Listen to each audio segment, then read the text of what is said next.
ABC Listen app or wherever you get your podcasts.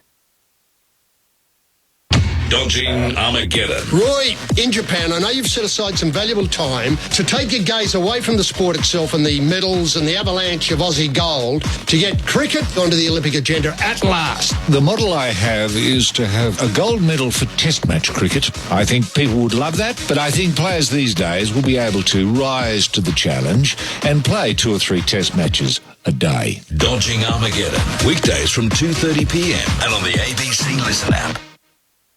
ABC Sport. AFL. Get set for the deafening roar. The pent-up emotion is about to flow. Listen to the crowd roar. AFL. Fans are on their feet. Can't believe what they're about to see. The 2021 AFL Premiership season. Grandstand AFL. We've got a game on our hands here. This is really good, fierce stuff. This is a fantastic game of football. Someone told me there was something wrong with our game. I can't see it today. Actually, it's a spectacular contest. Dreamers, keep on dreaming. Oh, the impossible angle. Sinners, keep on sinning. Don't go anywhere. The theatre of it all. Winners, keep on winning. And he dribbles one through and blows a kiss to the crowd. Just a new day beginning. Breaks the paint. Has a shot. Makes no mistake. Sends it for home. A sublime strike. Hard against the boundary. That's a classy finish. That is sensational. Can he slide it through for the finish? Yes, he can. Wide angle on the paint of 50. May have just snuffed through an incredible goal. Tries the fend off. Got him. Takes him to ground. Back to that Nui.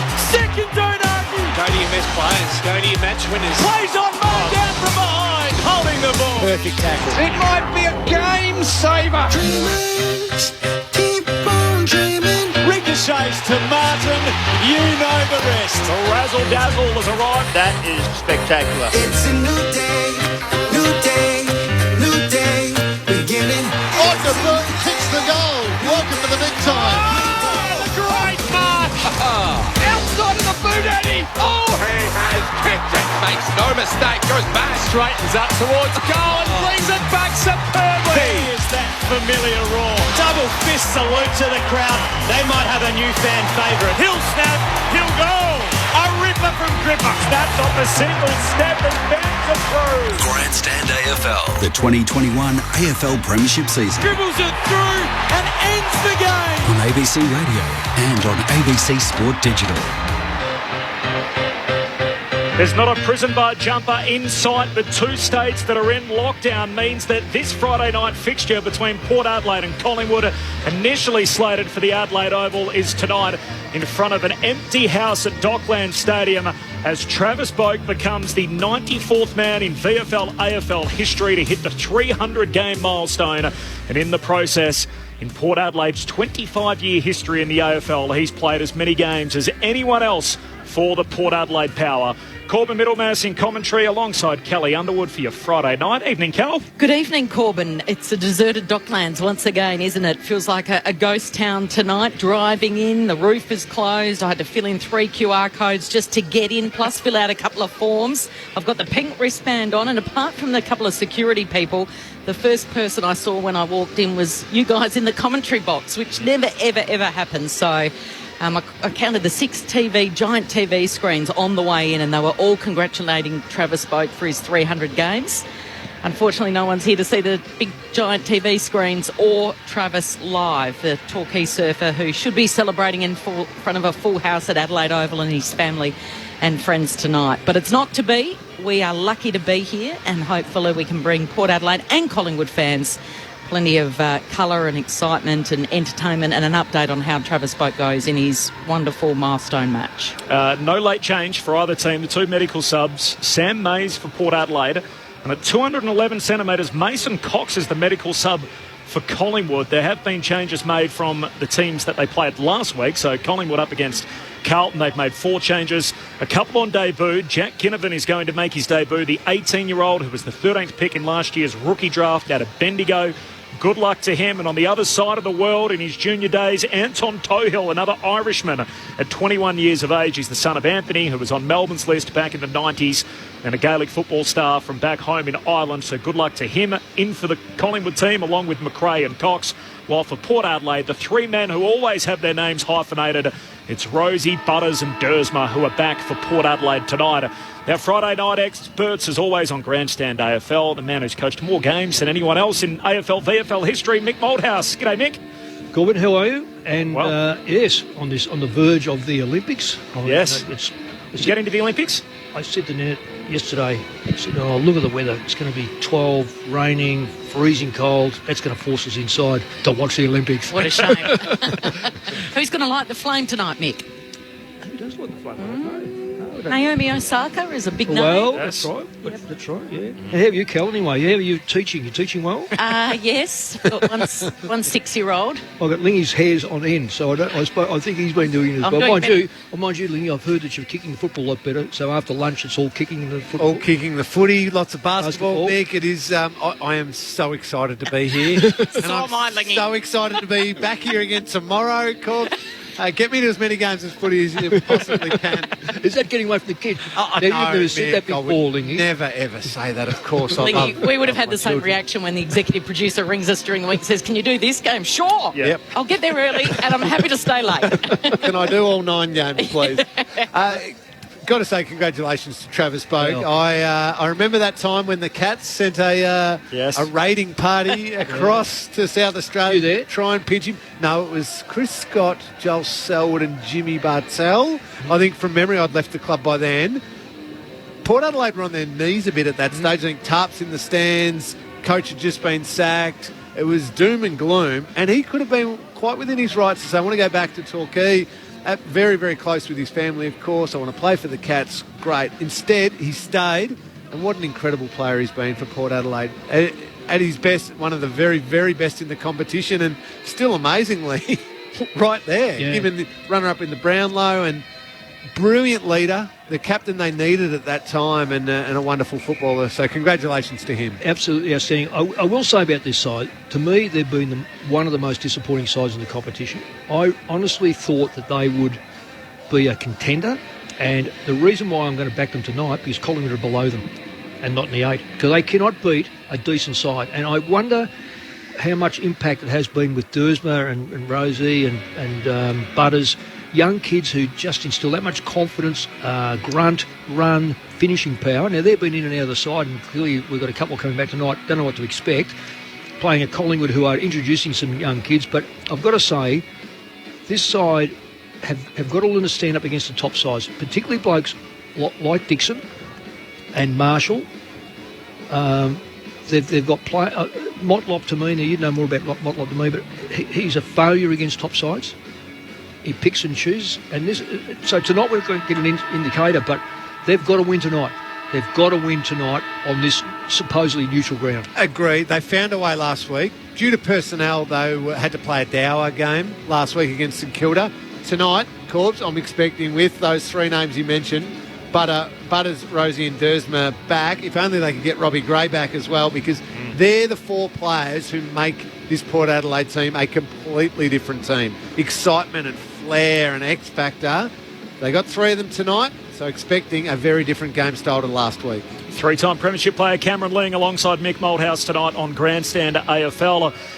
Just on that too, the Collingwood team, you mentioned, Mick, they're a lot younger tonight. They've got 5 teenagers in their team, so Ginnivan is one of those who comes in for Collingwood tonight. The 5th member of our team is Tim Hodges. He's in the empty grandstands, unfortunately, again tonight as round 19 gets underway. Good to have you with us, Hodgie. Hello, Corbin. Hello, crew. It's cold and eerie and lonely, and I'm just wondering if the DJ has a sense of occasion and plays In Excess as Never Tear Us Apart for Port Adelaide's home game. There it is. There it is. Tom Jonas won the toss for Port Adelaide. They'll kick to the Coventry end. That's the right of screen if you're at home listening to us, watching on the television. The roof is closed. Freezing cold Melbourne night. Currently just 9 degrees under the roof here in Melbourne. The ground, I will say, does look in brilliant order, and just repeating, no late changes. The medical subs for Port Adelaide, Sam Mays; for the Magpies, Mason Cox; And there's some heavy hearts in Bendigo and Ireland for the two Pie debutants, and Torquay for Travis Boak's family ahead of his 300th. Who are all unfortunately watching on telly tonight and unable to be here. Hodgie, you know there's usually 50,000 people singing along with this song. We need you to do it. Start belting it out. I was going to say, Lingy, I'll follow your lead. I reckon, Hodgie, you pointed to the DJ because there's no one in the house. We can all see each other, everyone in the stadium. If I knew what I was doing, Kel, I'd have the DJ deck here, but it's definitely not me. Port Adelaide in their home strip with the black shorts. Collingwood predominantly in white with the black stripes and the white shorts. Adams goes straight to Boak. All in readiness. Friday night footy as round 19 gets underway. You're with Kelly Underwood. And it's Lysette and it's Grundy. Grundy gets there, palms it to himself, and then the outside of the boot keeps it low, grubbers it to half forward where Burton picks it up. Wobbly old kick is a low one as well. Georgiades comes out, meets it hard. He's tackled. Quick little handball getting involved here. A chance for Burton. Gets it back. A scramble right in front of our broadcast box here on the wing, and no one can get a clean possession before it's eventually over the boundary line. So it'll twirl back in right in front of us. We're sitting up at level 3 here on the Docklands side of the wing of Docklands. It's been 5 seasons since Port have actually hosted Collingwood in a game. You have to go back to 2017, and obviously it was meant to be in Adelaide tonight, not to be, as Grundy wins the hit out and there's a pack forming on the wing, and we'll do it all again. Just in front of the AFL logo. Lingy, just on Cox, this is some strange selection. It's very strange, because if it's needed, it's going to have to be a very specific player they'd want him to replace. Grundy grubs it out of the ruck, kicks it forward. Adams goes off the deck, Sockers to centre half forward. Out to meet it is Cameron, hand pass away to side bottom, kicks top of the goal square. Myercheck takes the chest mark. Was an awkward floating footy inside 50. Myercheck facing the play front on, takes the mark on the edge of the goal square. A lot of space in that Collingwood forward line then. Cameron led up, had plenty of time to give the handball off the side bottom, and Myercheck, I know it was a bit of a funny kick forward, but lots of time and space. Alira was 20 metres off Cameron, backing from the line of the ball to where he was, so that's why. So Brodie Myercheck skips in, 15 out, slide angle to light the flame and get us going. Through it goes. Collingwood with the first of the night. 2 minutes in, the Pies one straight. Port Adelaide yet to score. Grandstand AFL, Mick Malthouse and Cameron Ling. I like your Olympics reference there, Cause, because I'm a big Olympics fan as well, Mick. So we. It's not going to be a theme during the night, is it? I hope if you're going to start like that, Corby, you're throwing the challenge down. I want him to weave in as many in as you can. Well, put it this way, I reckon Alira was doing he was doing synchronised swimming, mate. In that he was that far off, upside down, and he could have honestly won points on that because Cameron was in the stand. Well, he had so much time, didn't he, Cameron? Yeah, he did. He ignored the first handball, then found side bottom. Too much time. So the opener for Collingwood. To go, he's starting in the middle, and it's Eamon alongside him. Roughhead's got Dixon to the right of screen, and Latham starting on Tohill, the debutant, back underway in the centre. Lysette and Grundy, neither can win it. Boak jumps on top of it, stripped from him. To go, he's fighting and scrapping in hard, so too is Eamon. Tangle of arms and legs, and we'll have a ball up on the edge of this centre circle. Good player, Eamon. Really improved this year dramatically. Alongside Adams he goes. He might get his hand on it here. He tries to tackle Grundy. Grundy got the handball away to Adams, to DeGoey over his head to Noble. Noble can release the run here of his teammate. And getting it is Bianco. Bianco wheels around, goes long to the edge of the goal square. Off hands, quick kick by Elliott. And Elliott with a snap from 10 metres out will never miss. First 2 to the Pies. 2 straight 12 and Port yet to score. And Port Adelaide defensively are all over the shop. I know it's only early, can be easily fixed, but even when that came out of the middle, Mick, Taylor Adams, great hands, first of all, to Goey, didn't take the backwards handball, went aggressive and went forward with it. But then it was Ryan Burton. It was just almost a silly fold up, trying to come aggressively and squeeze up on Collingwood. They straight away had the overlap, and as soon as they did that, Bianco had all the time in the world, as happened with the first goal. It was Darcy Cameron who had all the time in the world. And a nice finish from Jamie Elliott, but a pretty simple finish and pretty simple build-up by the Pies. You said about push up hard. This is when they play the best sides. That's when they get found out. They do it too quickly, or they're like 2 at 1. Yep.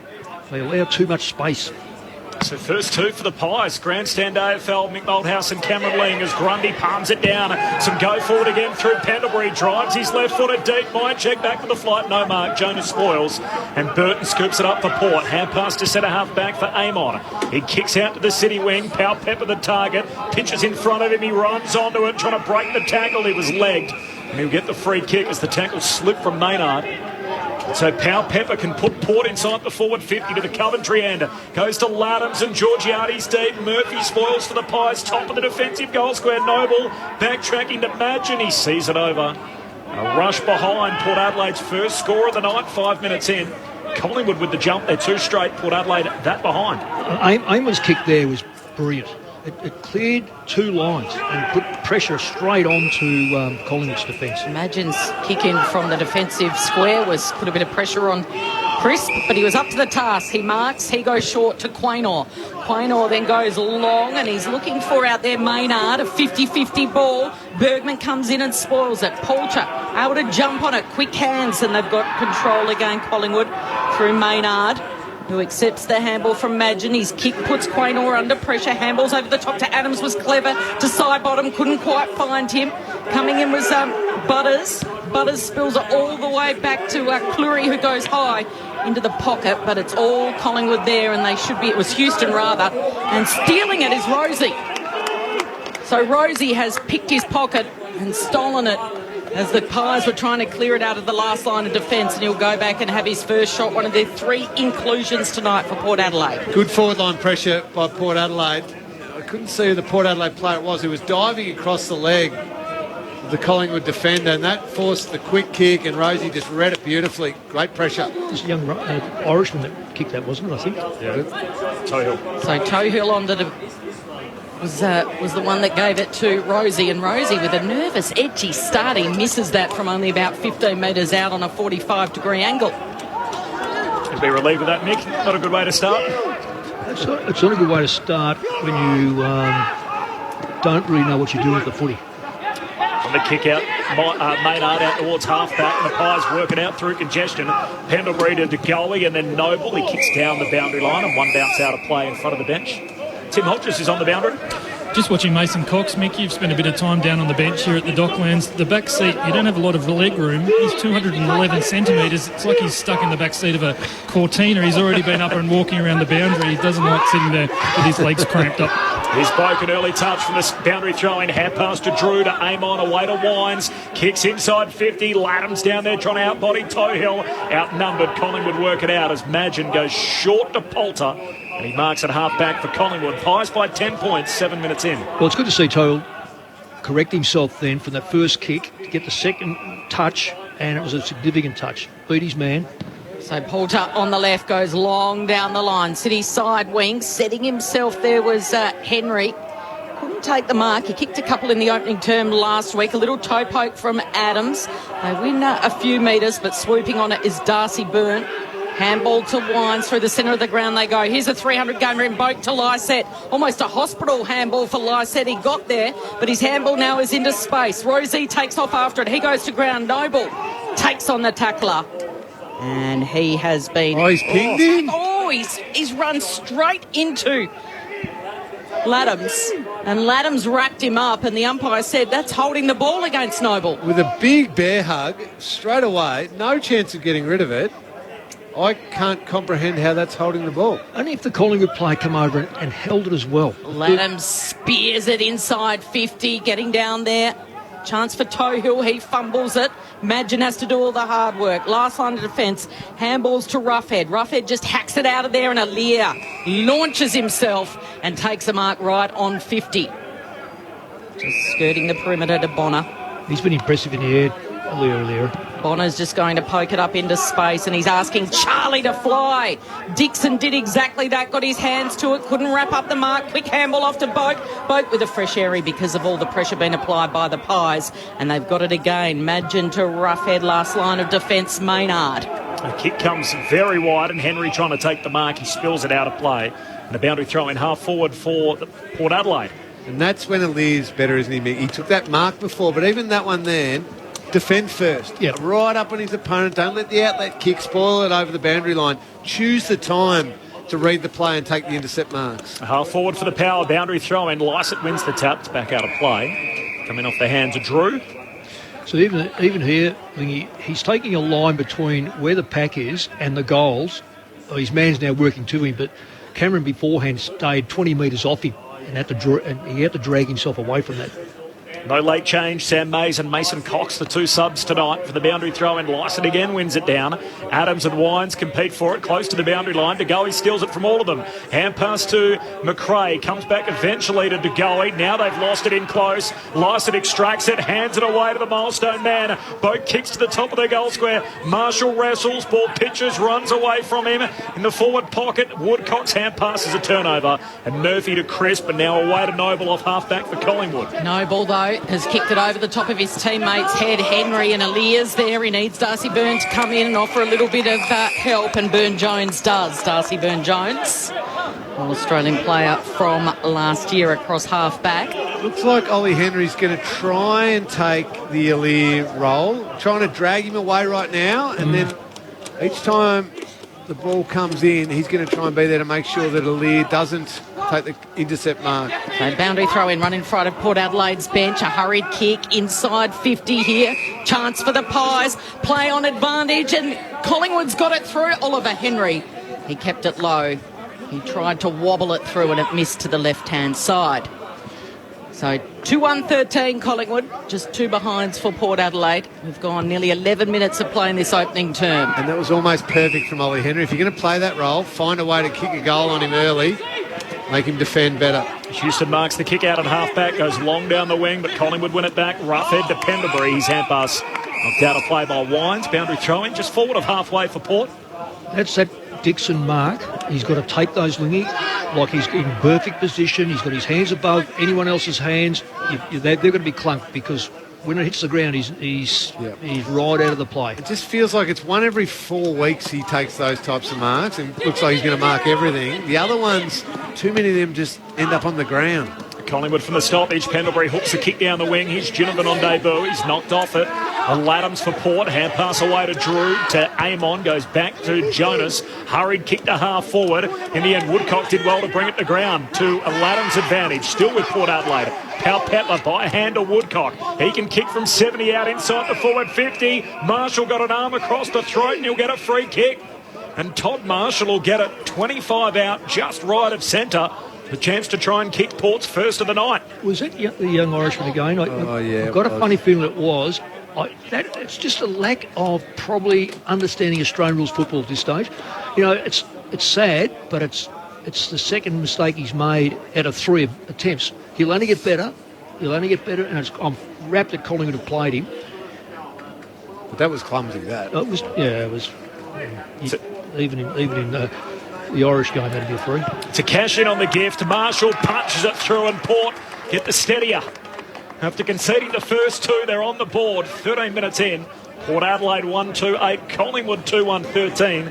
Anton Tohill and Jack Ginnivan, the 2 on debut tonight. They become Collingwood players 1,168 and 1,169. Debutants 8 and 9 for the season. Fantastic. You just love seeing young players come into a side. They'll remember the game regardless of the result. Where it's played, how many people here, they'll always remember their first game, and it's the start of their career. You know, some go on, some end quickly, but nonetheless, you've got to play. If you play your first, you play your first. Yep, and I agree. That's one thing you'll always remember, no matter what. Except me. You don't. I was knocked out. You got knocked out. I don't remember a thing. I played against Port Adelaide in mine. It was a draw. Well, wow. There you go. At the old footy park. Stats. Pies by 5 points. Darcy Cameron is into the ruck. Gets straight down to McRae. A high skies that ball. Bergman's got it. Handballs to Bonner. Felt the pressure. Got a handball into space. Well done by Pal Pepper. Still there fumbling. This is a real fumble here from Laddams. Allows the Pies to pounce through Oliver Henry. He goes to ground, and now they're all got their head over it. Side bottom. Can he break clear? He saw something out wide. Couldn't quite get it there, and stealing it is Bergman. Bergman now. They go by hand. Laddams is involved. And Wines Hand passes out in front of Rosie. He gets rid of his Magpie opponent. He goes to ground. He played for the free. But the umpire said no. De Goey steals it off to Pendlebury into the centre of the ground. A bouncing ball. No one can control it. Side bottom with the tackle. Side bottom's going to be happy to hold it up here, and the umpire blows his whistle. Collingwood looking to give the sharp hands, lots of handballs, just to cause maybe 2 or 3 Port players to come to one and then get someone out in the open. But at the moment, Port holding up okay with their pressure. Pies by 5, 15 minutes in from the stoppage. Drew comes passing through, soccers at 30 metres further afield. Dixon the target. There's a free kick for a hold. And it's going Dixon's way against Roughhead. It was a high soccer inside 50 and a late whistle as Roughhead got the spoil away from Dixon but concedes the free. And Big Charlie can have a set shot 40 out and a 45-degree angle. No, that free kick is not there. I was about to call a brilliant spoil by Roughhead, and on replay, I still say it's a brilliant spoil. Well, surely there must have been something happening off the screen. They've called it for the arm around the waist, but he didn't grab the jumper, and he didn't have a big grab of the waist. But that's not there. Quiet one against the Saints last week. He starts with a behind here. As his set shot just misses to the left, a minor score. The Power 1-3, Collingwood 2-1. Pies by 4 points after 16 minutes. So Maynard to Crisp on the kick-in. Stops, props, kicks just over the head of Cameron. Swooping was Grundy. He's handled straight to Boker. Gives it to Pal Pepper. Another chance for a foray forward here, although the kick looking for Bonner was stolen by Henry, and now the Pies are away. Running in waves. Adams to side bottom. Pendlebury, and Pendlebury keeps it low. Beautiful delivery. Only had to go about 20 metres straight down the throat of Jamie Elliott, who had to get down on his bootlaces and takes the mark directly in front 40 metres out. Well, it teaches you one thing about Jamie Elliott.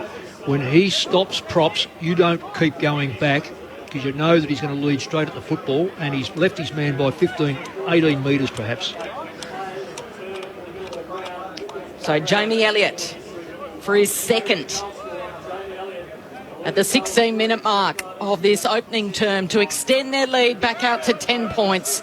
Directly in front to the northern end or the Lockett end. He sends it. He hangs it up high and it's cleared hands. Has it? They're going to review it. They're going to review it. So there were only 2 players on the goal line. They were both Port Adelaide players in Jonas and Aaliyah. They launched, and Jonas is claiming he got a touch right on the line. What do you think, Mick? Well, I reckon, Kel, if he's touched it, it's before the line. If he hasn't, well... no, I reckon that's a goal. So we're split in here. Yes. Good luck to the man or lady in the arc. This is David Roden, the goal umpire too. He doesn't use the video too often, David Roden. He's happy to make his own calls. If he's touched this, Lingy, it's definitely a point because it hasn't cleared that big fat thing on the padding. It's strange Collingwood didn't have a single player there as a body to try and shepherd. So they presumed that Jamie Elliott would make the distance from right on 50. While we're waiting, Tim Hodges on the boundary. Scott Pendlebury's come off after that magnificent play where he got the ball to Elliott. He went down on his ankle, and it's a left ankle, and he's hobbled to the bench. The docs had a look at it and taken him straight down to the rooms. He really did hobble. Yeah, you can hear it there, Hodgie. Thanks for pausing, that they're unable to determine. Just on Pendlebury, he really did hobble. He was struggling to get down the race, so he's in a bad way. They'll have to get it strapped, and just as I speak, Mason Cox is actually up, running around the boundary, the medical sub for the Pies. Okay, thanks, Hodgie. Umpire's call, and it is deemed a behind. Touched. Umpire's call, on the line. So Collingwood by 5 points instead of the 10-point margin, 2-2-14, Port 139. Well, I think that's not a bad call if he's touched it. If he's touched it, I mean, it has to go back. It has to go back to the goal umpire, doesn't it? Yeah. Pies by 3. Long Mackenzie kick out in the middle of the ground. Spills to Adams. Hand pass to Grundy. Back to Poulter. He comes wide. And Henry marks just outside the arc. The teenager goes short and across the forward 50 to Adams. Pokes it inside. That's great delivery. And Finn McRae takes the mark for Collingwood. Left half forward. They have a set shot from about 40 out. Just little signs looking for with Ollie Henry. Just once he delayed a handball here through the middle, which set up the shot of goal for Jamie Elliott. And then just he's reading the play well. Some good signs for a pretty high draft pick for the Pies. The younger brother of Jack McRae. This is Finlay McRae as he kicks it across the goal face, trying to help it through on the line. A fresh air shot from Jonas, and in the end, Lysett sees it through for a minor score. So another rush behind. Collingwood by 5 points. 2-2, Port Adelaide 1-3. As we approach time on in the opening term. Still be worried, Lingy. They're finding their way through the forward line too easily because the Port players are hanging right off. There's no real one-on-one football. So Bono straight down the ground. He goes to Marshall, who goes straight down the ground. It's marked by Drew, who gives it off to Dersma, back in the team. It's a high ball, tough to read in the air. Charlie got his fingernails to it. Couldn't quite take the finger tipper in the end. Dixon ball hits the deck. Pal Pepper goes to ground. He can't control it. Now a chance for Adams. What a sizzling start he's made in this opening term. And the switch is on from one back pocket to the other. He hits up Murphy. You're right, Cal. Taylor Adams has been the driving force for the Pies. He's been brilliant so far. A hand pass away to Ginnivan as the kick goes down the boundary line, and Aaliyah floats across, takes the intercept mark, goes short to Dersma. You see Collingwood's tactics. They're trying to get Aaliyah out of the play. Dersma across the ground to Jonas inside the centre square. It's a 6-point lead for Collingwood. Time on opening quarter. Jonas long kick inside. Butters with the early ride. Couldn't get a hand on it. Spills to Georgiades. He's dispossessed in the tackle. Noble comes up with it. Surge kick out of the defensive 50. Burton intercepts. Has a fumble. Regathers. Now he's lost it. And Bianco charging through for Collingwood. Kicks it down the wing. And there's only two players there before Aaliyah comes in to help out. But it was Elliott up against McKenzie. Aaliyah goes to ground, and now there's a ball to be won here, right on the broadcast wing. Darcy Burne-Jones to Aaliyah, and now Pal Pepper teams up with Burne-Jones again, who goes short to Marshall, and Adams got him. So Marshall was in the air as he received the ball, and it was just right round the midriff. You could almost hear it, Lingy, from down here right in front of us. It's a sick feeling when you're out there as the ball hovers in the air. You know, you got your arms up, your ribs are unprotected. You're asking for it, aren't you? And it was Taylor Adams too. Oh, built like a rock. 12's back in. Grundy, look at this. Handballing, just cruising with such skill. And then off to Noble, and then he gives it to his teammate in McRae, who goes high, and Lysett's the tallest player in the pack, marks in front of Grundy. So Lysett right in front of the Collingwood bench this time. Kicks to half forward. Dixon finally takes a contested grab. The Man Mountain gives it off to his teammate in Houston, who goes long into the pocket. Big fly, emerging with it here. A little kick from Marshall. Marshall's kick smothered by Noble. Great hustle from him. Roughhead goes, and Roughhead's pushed over the boundary line. And it'll be a boundary throw-in right where the 50-metre line meets the boundary at the attacking end for Port Adelaide. Georgiades flew in that pocket. Yeah, but it's okay to fly, but you've got to make sure your teammates took out his man, took out his teammate.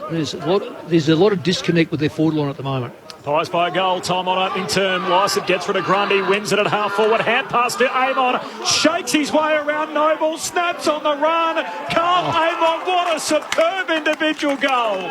Just wrong-footed Noble, brushed by him, and bends it through to lock it all up at the 23-minute mark of the opening term. A special from Carl Amon. Oh, that was first class, Corbs. I reckon he's close to their best player, Lee. No, I don't mean on tonight. No. I reckon consistency over the year. Ollie Wines and him as a combination. It's not outlandish what you're saying. His importance, because his run and work rate on the outside that doesn't get recognised. But he's still good enough to do things like that. Yeah. That's a brilliant goal. Well, he's taken two on. He doubled back both times. I don't understand why people don't know he's a left-footer, though. It just annoys me when they go to the right and stay on his left and you've got him. Mick Moldhouse, Cameron Ling on Grandstand. AFL Friday night footy tonight. Hodgie, any sign of Scott Pendlebury yet? Yeah, the Magpie skipper has just emerged from the rooms, Kel. You can tell he's got some padding underneath that black sock on his left ankle. He just went for a little trot around the boundary. He is good to come back on the ground. Grundy rises high, tries to get it down to Adams. De Goey comes in, slaps it to Quaynor, and then gets it back a little handball. De Goey's kick is good, just through the hands, but he'll win a free kick here for his teammate. Front on contact, that one. That had to be there. So Nathan Murphy takes the free. Didn't take the mark. Peeling round behind his back was De Goey, wanted the sneaky give off. Murphy said nope. Too far out to score. Still a couple of kicks. Pierces that. He spots my check, and that pass was perfection. I juggled it, I reckon. Oh, it's just over. He's not paid that mark. That was a ripping kick, though. Wasn't it? He spotted that. Mycheck just needed to take it without cleanly. Fumble. That's yeah, right. He had the double grabber, and by the time he got second bite of it, it was over the boundary line. A sizzling kick, though. So boundary throw in. Port Adelaide here. Boak tackled as he had it. Got a little kick away. It'll be another boundary throw in. Jamie Elliott tackling Boak. Boak in the very special teal boots matching tonight for his 300th milestone. 6 touches. Would have played in a few jumpers in his career, I'm sure, Travis Boak. They've had a few changes in his time after debuting back in 2007. His first possession here from the boundary throwing. Somehow got it out to Burn Jones. Tumbles a kick down the wing for Port Adelaide, and Dixon happy to see it out right on halfway. Scores level, 2-3-15 each of 2. Pies for the first couple in the game, and Port Adelaide with the last 2. Scott Pendlebury last week, very uncharacteristically, we saw him sort of fumble quite a few times. He hasn't looked himself in recent weeks, and an ankle complaint in the opening quarter won't help that. So from the boundary throw-in, Noble floats a kick forward for Collingwood. Spills to Port, though. Burn Jones to Houston. And back to Amon, last line of defence. And that's the thing, we were pumping up Amon before. Just being able to work back as well. Just that quick little outlet. It's so comforting as a defender when you gather possession and you've got pressure in your face, and you just give it to a midfielder who's worked back to help you out. So Burton ran round the man on the mark, kicked it long. Marshall's been paid the free kick. It's got to come back against Madgen.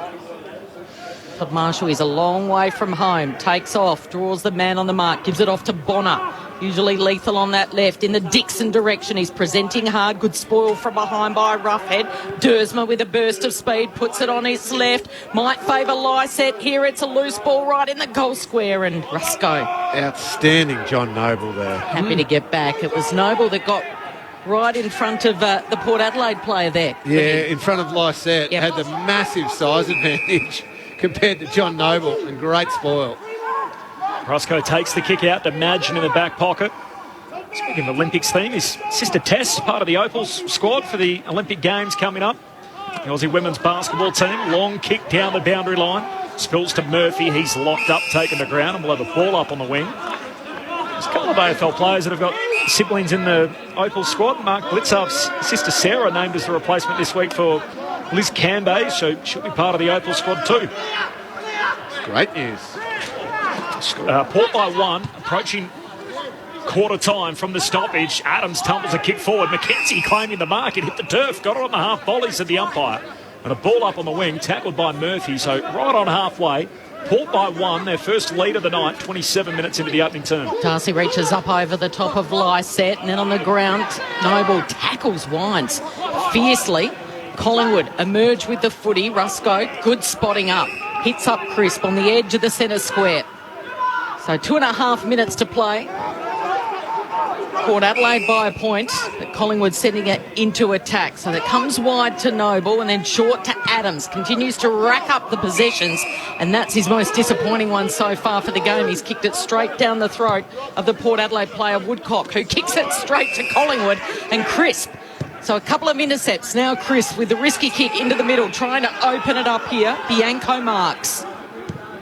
Bianco, good delivery was to Grundy, who marks at centre half forward, wheels around on his left, puts it out in front of Myercheck, but filling the hole was Wines, and Ollie Wines takes the relieving defensive mark, covering plenty, just about every blade of turf out there tonight, Corbin. Wines with a long kick out to Rosie. Got a nice shepherd late from Woodcock, takes the mark.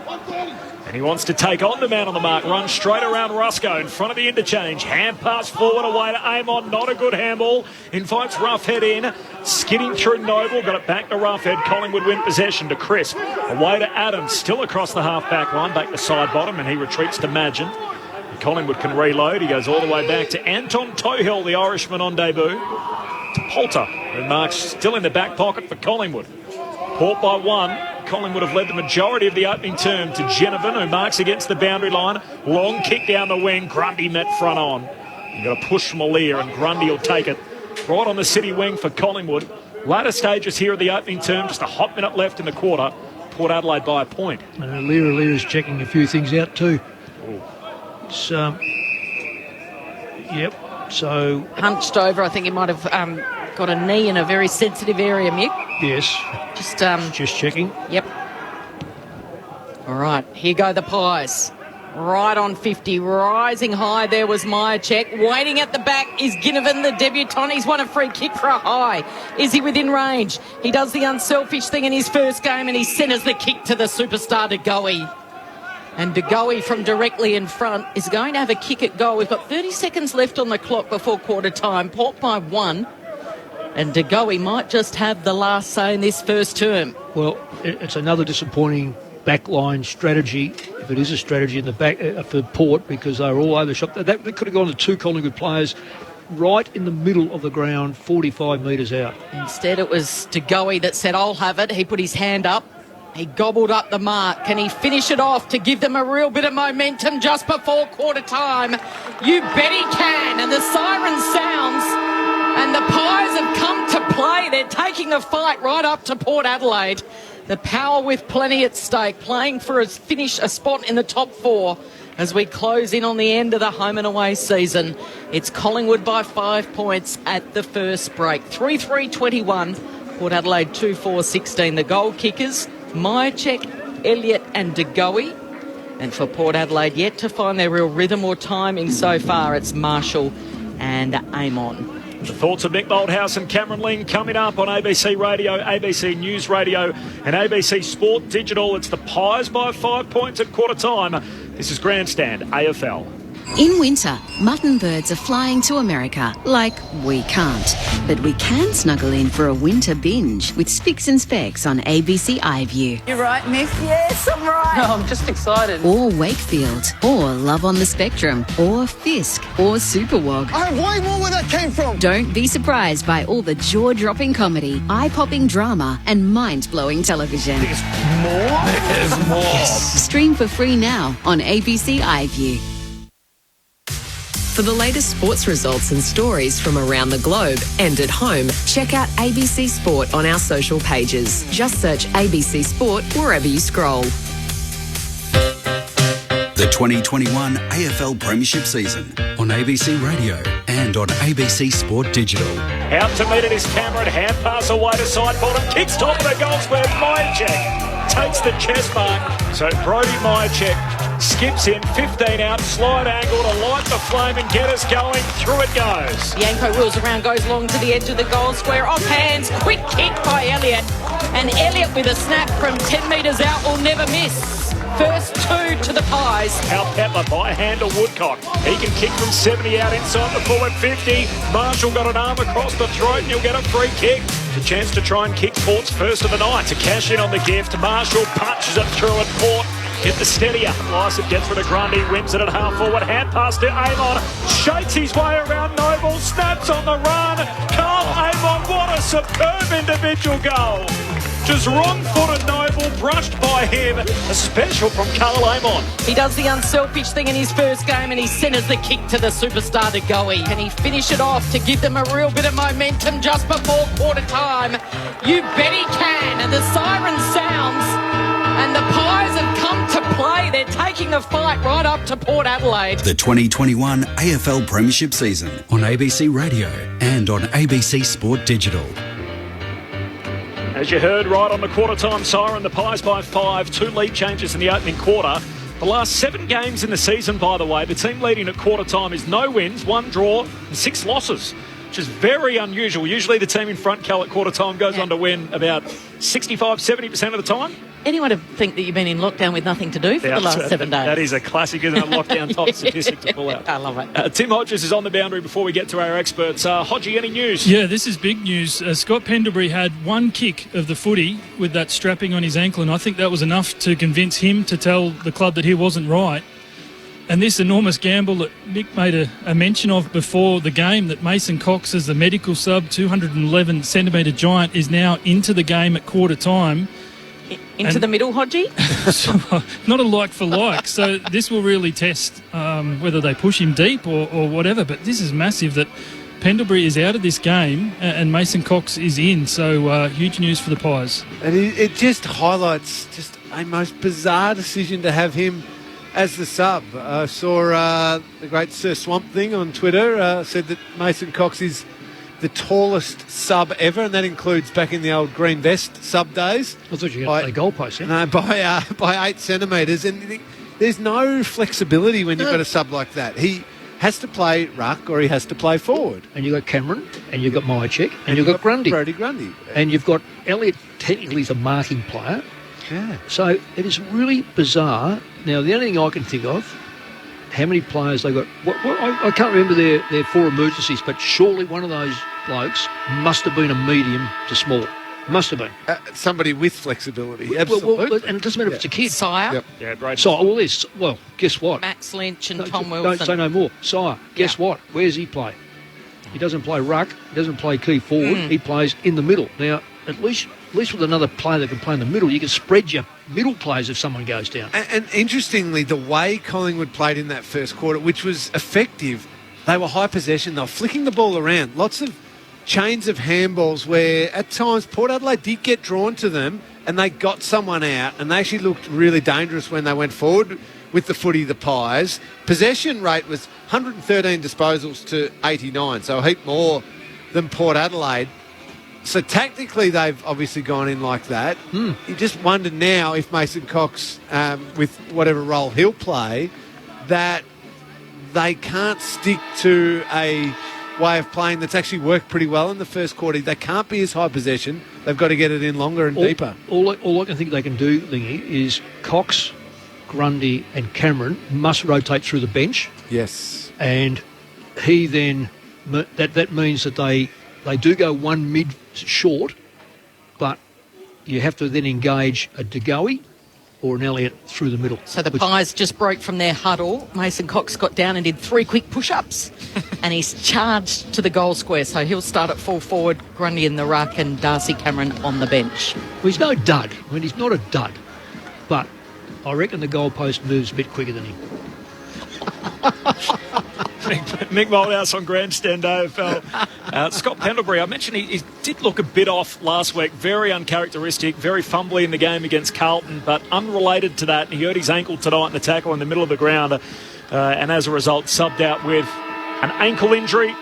As Tim Hodges told us, so he's out of the game. Mason Cox is on. The tallest sub in the game's history. Second quarter action coming up. Collingwood by 5 points on ABC Radio, ABC News Radio and ABC Sport Digital. Away we go. The second term underway as Grundy palms it down. There's a free kick immediately from McRae, who's clipped high in the Drew tackle. And Collingwood will be able to get the centre clearance. As the teenager McRae kicks to centre half forward, or dropping back in the hole, and Boak takes the intercept mark, centre half back for Port. Mason Cox's first move was to set a screen on Jamie Elliott's player, and it worked. It was a good screen, basketball wasn't it, style. Yeah. You would have enjoyed that, Lingy. Pick and roll. Elliott was out. He was. Unfortunately, McRae couldn't quite hit him up, so Port Adelaide worked their way to the centre of the ground where Amon's got it, and a beautiful pass out wide to half forward. Releases Pal Pepper. He marks uncontested now. This is where it's been breaking down a little bit. Does he keep it low? Does he go high? He curls it towards Dixon with perfection in the pocket, if you don't mind. And that is the easiest mark Charlie Dixon will take all day. All he had to do was jump 20 centimetres in the air. But did he give a push before it, Cal? He's pushed him straight under the ball. I know the rules change. Oh, that is a push in the back every day of the week. That's a feather touch. Oh, you're allowed to hold space. You are. You can't create space. That's a big push. But Pal Pepper, too slow getting the ball in. Dixon. Oh, he's just slewed that off the side of the boot. That is a disappointing miss from Charlie. The gods have a say in that. Yes, the footy gods. Pies by 4 points, early stages of this second term. I heard Mark Jackson say on the NBA coverage during the week, the ball doesn't lie. I didn't mind that as another way to sort of refer to that, Nick, as the footy gods. A long kick out from Maynard is marked by Aaliyah. That would be Mark Jackson played for Melbourne, would it? No, different one. Here's Aaliyah, kicks deep inside the forward 50. Offhand spills to Rusco. He's locked up by 3 Port Adelaide forwards, and we'll have a ball up. 35 out from their goal. Whatever you want to call it, I think it's good because Jordan Roughhead hasn't given away 2 free kicks, but the umpires paid 2 at free against him. Fortunately, they've both been points. Grundy with the hit out to Roughhead. Hand pass to Adams to side bottom. Goes back out wide to Roughhead. Hurried kick to half-back. Cox flies, runs underneath it. Offhand spills to McRae. Gives it to Poulter. Away to Adams, who breaks a tackle and he's away off half-back. He weaves his way through about 3 or 4 Port Adelaide players. He got a hospital handball back. He ducked and he wins the free kick because he was taken high as he slipped, and his kick straight to Grundy. Grundy gives it off to Ollie Henry, who delivers straight to Myercheck. Just goes the required distance. He marks it centre half forward. He's going to put it out in front of his teammate, who goes to ground in Murphy. And Murphy could have snared that. Mason Cox was loping along, looking for the ball just to spin the right way and bounce up into his lap, and he would have run into an open goal, but it wasn't to be. A couple of metres out, and Cox has just socketed that through for a minor score. He's lost his bearings there for a moment and just socketed it through for a point. Does it count as a hit out off the boot?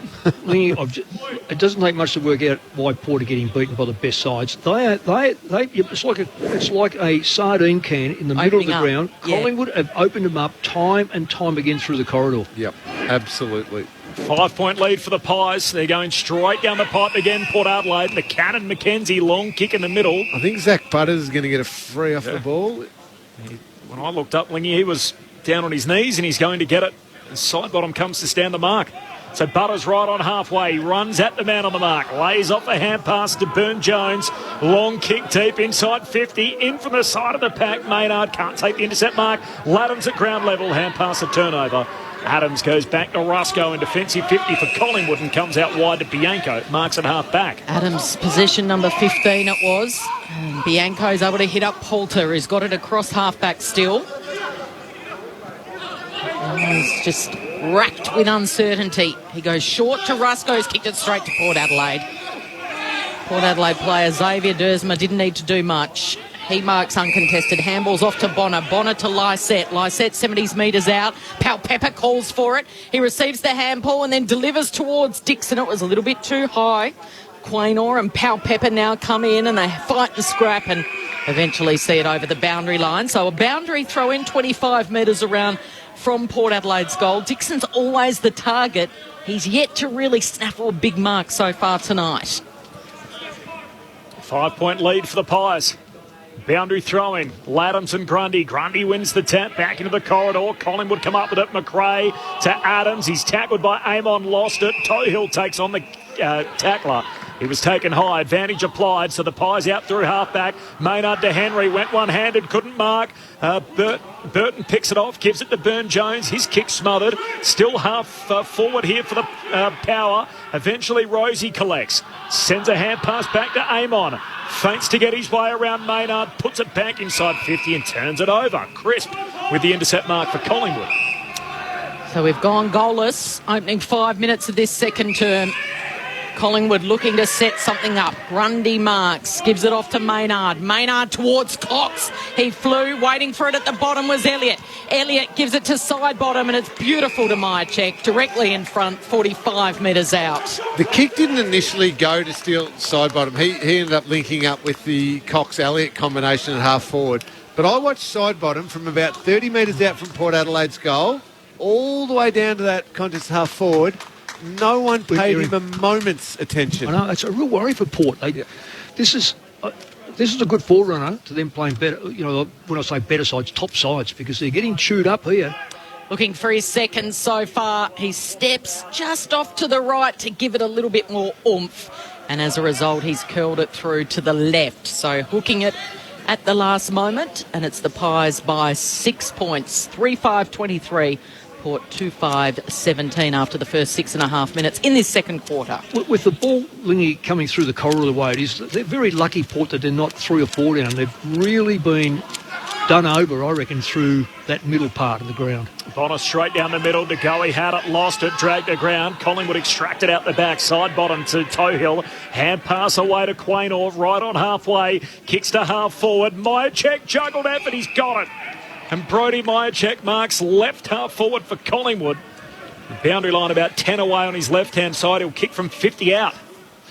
Normally a very good set shot at goal. That last one he had, He tried the run around late like some do to get this. I don't reckon he needs to do that. No, he's got a good leg. Yeah. The thing, Lingy, Jonas has really been terrible tonight. Generally, he is absolutely perfect in his defence. So he's 1 goal, 1 for the night. Brodie Myercheck for his second. He misses to the near side of behind. He's done it again, Lingy. He did the step around again. And hooks it both times to the left. He goes out round the man on the mark, doesn't he? And for some people that works beautifully, and they need to do it to get the distance. He doesn't. He's better when he sticks to his normal routine, straight line, and he put that one into about the 10th row of the stands. He doesn't need to kick it that far. Mackenzie tried to put that one into the bullseye, the centre circle, but it was touched off the kick. Chance for the Pies before the clearing kick from Bonner, and Bonner works it to Rosie with a kick. And Rosie marks on the City wing. He wants to move it quickly. Dixon in front. Who's there waiting at the back? It's Maynard for the Pies. Roughhead gets it. He's tackled. And the umpire says that's holding the ball. It'll be a free kick here. Free kick for Charlie Dixon. He's handballed that, hasn't he? He is handballed. So Roughhead is... He's had a bad day. He walked under a ladder. I reckon what he's done or something. He hasn't brought the cakes. That's 3 free kicks against him. He saw a black cat on the way here. He's walked under a ladder. He's broken some glass. He's done something, hasn't he, Lingy? Not one of those 3 free kicks should have been paid against him. And he should have got the one in the full in the back. So poor old Jordan Roughhead is having a rough old night. His direct opponent now, Charlie Dixon, is having a set shot, but the most difficult of angles in the right forward pocket. He puts it on his right boot. He sends it goalward. And Charlie, who has struggled with them directly in front this evening, kicks the most difficult of goals. He threads it and he celebrates with 2 clenched fists. Pies by 1. Port 3-5-23. Collingwood 3-6-24. 9 gone in the second. Yeah, well, he's missed 2 what you would call sitters. Well, I'm going to say forward player goals. And I mean, and they would. You said sitters, they probably were. That one there, you'd say you should find a target, square it up, do something, or boomerang it. But no, he kicks it traditionally and knocks it over. So he can clearly kick the ball very, very straight. A big bloke like that, for all those tall young players, get the ball as close to your boot as you can. Just because you're tall does not mean you can't bend over and get that ball down. And that's what he did that time. And keeps some momentum at your target rather than the lean back he does, the shorter ones. A 1-point ball game. Collingwood lead it after that goal from Dixon, the first of this second term. Lycett wins the hit out in the middle, but first possession to Collingwood. Maynard goes back to DeGoey. Hand pass to Adams, away to Maynard, all by hand. He kicks wide. Bianco skidding through. Can't take the one-hander. It's out of play. Boundary throw in. City wing at Docklands. An empty house again tonight. To start round 19. A 1-point lead for Collingwood 10 minutes in. There's no late change for either team. Scott Pendlebury hurt his ankle in the opening quarter. Subbed out at quarter time, and Mason Cox comes on as the medical sub. With the boundary throw in, both rucks miss it. Here's Butters for Port Adelaide. Hand pass out to Boak. A 300 game at a night. Hand pass away to Burn-Jones. Hooks a kick down the wing. Rusco shakes his opponent. Couldn't take the simple chest mark. Drew mops it up for Port Adelaide. Hands it away to Wines. Weaves his way through traffic. Kicks to Dixon. It's over his head. At the back, Madgen collects. Ducked into the turf in the tackle from Georgiades. And the umpire says ball up just inside the boundary line. 30 out from the Port goal. I just noticed Collingwood are keeping their 6 forwards really active. And that's not allowing Port any great run off the back line. So deep in the attacking 50 here for Port Adelaide, and the ball up has ended up over the boundary line, so they'll reset for another stoppage. I'll pull that back because when the ball goes deep, it looks like one player is dropping off. They add the number to the stoppage. Dixon's into the ruck. He's going to tussle with Grundy here. Assuming the front position, Grundy just grabs it from behind and kicks it without looking, blazes away. No one can mark it. Houston handballs to Rosie, goes backwards, buys a bit of time. Lycett with a nice looking sidestep and a big bomb right to the top of the goal square. It's a bouncing ball. Madgen's able to control it to Poulter and then to Rusco, who kicks a wobbler, but it's a high ball and it will be effective. And Darcy Byrne-Jones won't be able to control it. He's happy to see it over. That was a good result for the Pies. I reckon Fantasia may be the player that's lacking here, because the number of times that ball is hit, they have had no crummers whatsoever. Yeah, Robbie Gray as well. Yeah. Well, Robbie Gray's not a great crummy player. It's more you need a crummy player anyway. Well, they had Rosie and Butters come back in tonight, but still working their way back from serious injuries. Hasn't played a lot of footy. So from the stoppage, it was a boundary throw in, and Collingwood's able to get it through their star this evening, their vice-captain in Adams. And Adams kicked backwards, and now it's a 50. So it was Tohill that marked, and he marked in that defensive 50. Oh, just watch the replay. Todd Marshall just kept running. Yeah, and so Tohill sprints up to the middle of the ground and he delivers inside 50, and a good mark by Jonas in front of Mason Cox, the 211-centimetre player. Couldn't quite reach over the top and pluck it. Jonas short to Houston, kicks to centre half back to Bonner, lays it back to Houston, cuts through the centre square again. Porter, nice mark. Butters, hand pass away to Drew, kicks deep to Woodcock, who marks unguarded goal square. He can walk it in and bang it up into the second deck. Boyd Woodcock with the goal, and Port Adelaide with the lead again. Third lead change of the night. 13 minutes into the second term. Port Adelaide 4-5-29.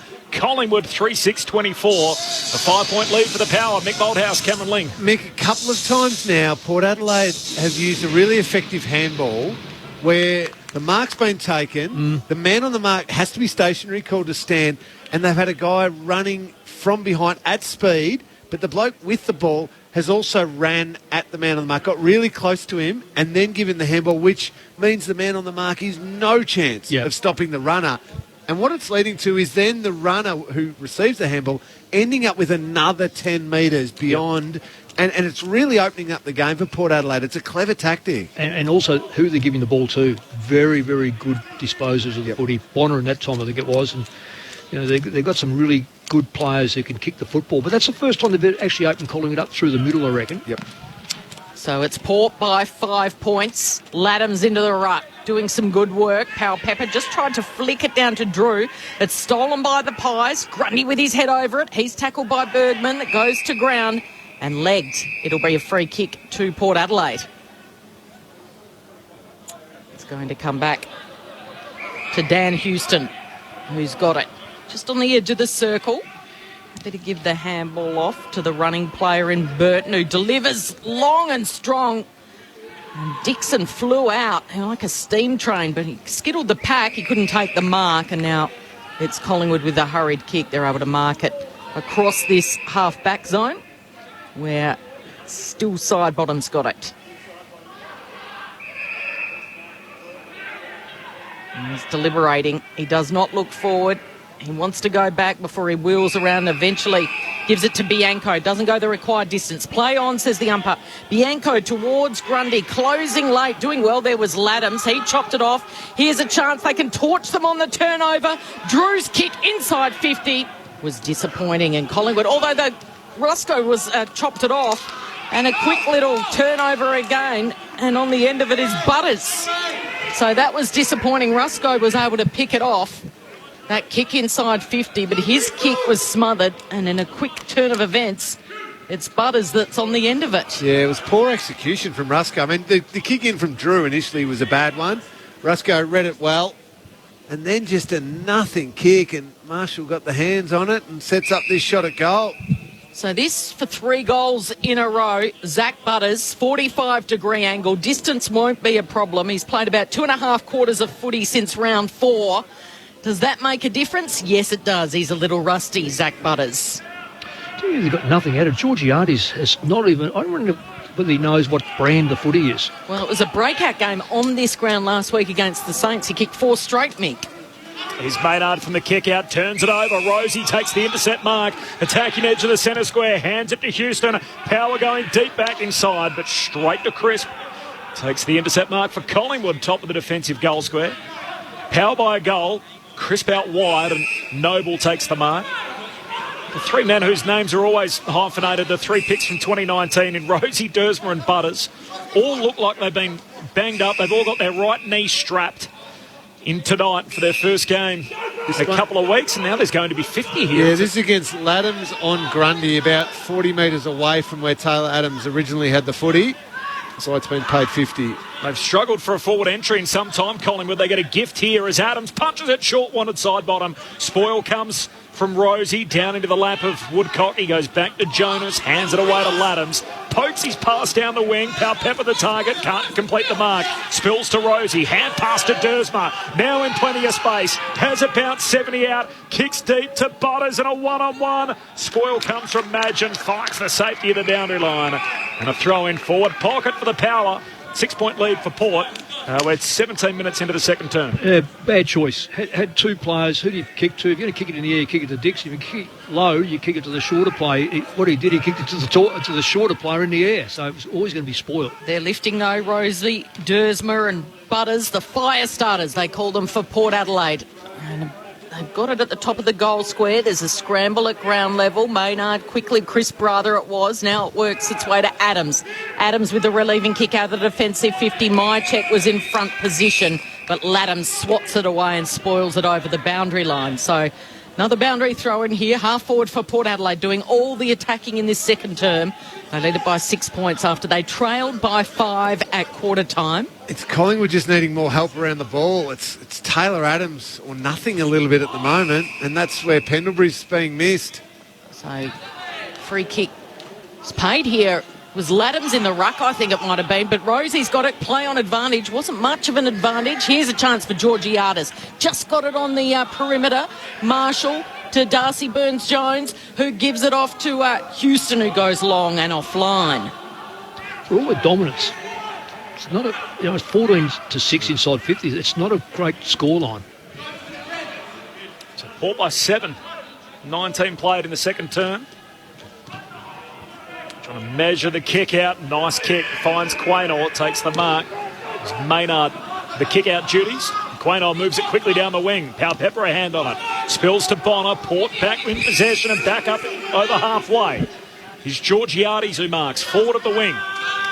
Crowded forward 50. Descends a kick in hope to the flank. In from the side. Roughhead takes the intercept mark for Collingwood. And immediately bounces up and wants to make something happen. Across the half-back line, Murphy takes the mark back flank for the Pies. Port by 7, approaching time on in the second term as Murphy turns it straight over. Trying to straighten up to Madgen. He's put it into the lap of Todd Marshall, who takes the mark at centre-half forward for the Power. And as a key forward, and he is a key forward, he's got to give Charlie Dixon a bigger hand out. This is Marshall. He's got to finish these off. He lays it off to Houston to kick the rocket from 60 metres out. What a finish. Dan Houston from downtown pops it through for Port. And they're heating up the Power. That's a 13-point lead now, a new game high. Port Adelaide 5-7-37. Collingwood 3-6-24. As we tick into time on in the second term, Mick Moldhouse and Cameron Ling on Grandstand AFL. Dan Houston's been very good so far and continuing his really solid season for Port Adelaide, becoming an important member there. You're right, Marshall needs, I think, just to have more presence in that forward line. It's a tall forward line already, but to help out with Charlie Dixon. But good awareness here, just to give the little one off. And a beautiful kick from Dan Houston. Well, it's 2 in a row. He missed the first one, didn't he?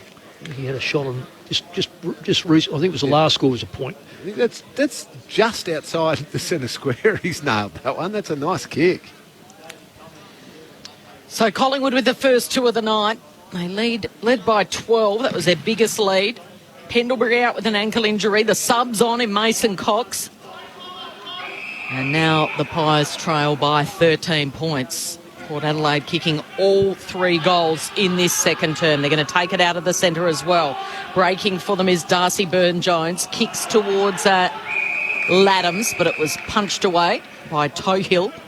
A good spoil from the Irish debutant, and they come from all over to give him a couple of low fives and ruffle his hair, just get a bit of confidence into him. Tohill lining up on Laddams at the moment. So boundary throw in right on the 50 here Port Adelaide into attack. Lysett swats it from behind. Quaynor's got it. Rosie's got him. He's dispossessed, spills the way of Grundy, sidesteps and kicks long towards Darcy Cameron, who couldn't take the mark. He was outmarked by Aliir in the end. Aliir got the handball over to Burton, and Burton's kick is smothered. Now here's a chance for Bianco. Back to Adams. Underground handball. Conceding ground. Put Rusco under the pump. Did the little fend off. Was good. Got rid of his opponent. Now Murphy squares the kick. And he should be able to find Poulter. All their hard work. They've got it to centre half back. And now the switch is on to Crisp. Bearing down on him is Amon. So he goes backwards to Madgen, and then Madgen with the kick back to Crisp. He marks right in front of the interchange gates. As soon as it goes slow there between Crisp and Madgen, though, Port Adelaide are now set. They've set up really well. Needed to keep being aggressive, taking them on more. Short to Poulter.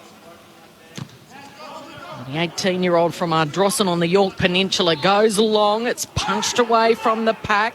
Can Bonner keep it in play? No, he pretends that he tries to keep it in, but it paddles over Lingy. That kick from Poulter is just a hope. You hope one of your big guys can take an amazing mark. But it's not his fault. It's because of the Madgen Crisp slow up. Yep. Just forced that to be his only option. They needed to be braver and keep taking it on, and at least get it to forwards in a one-on-one situation.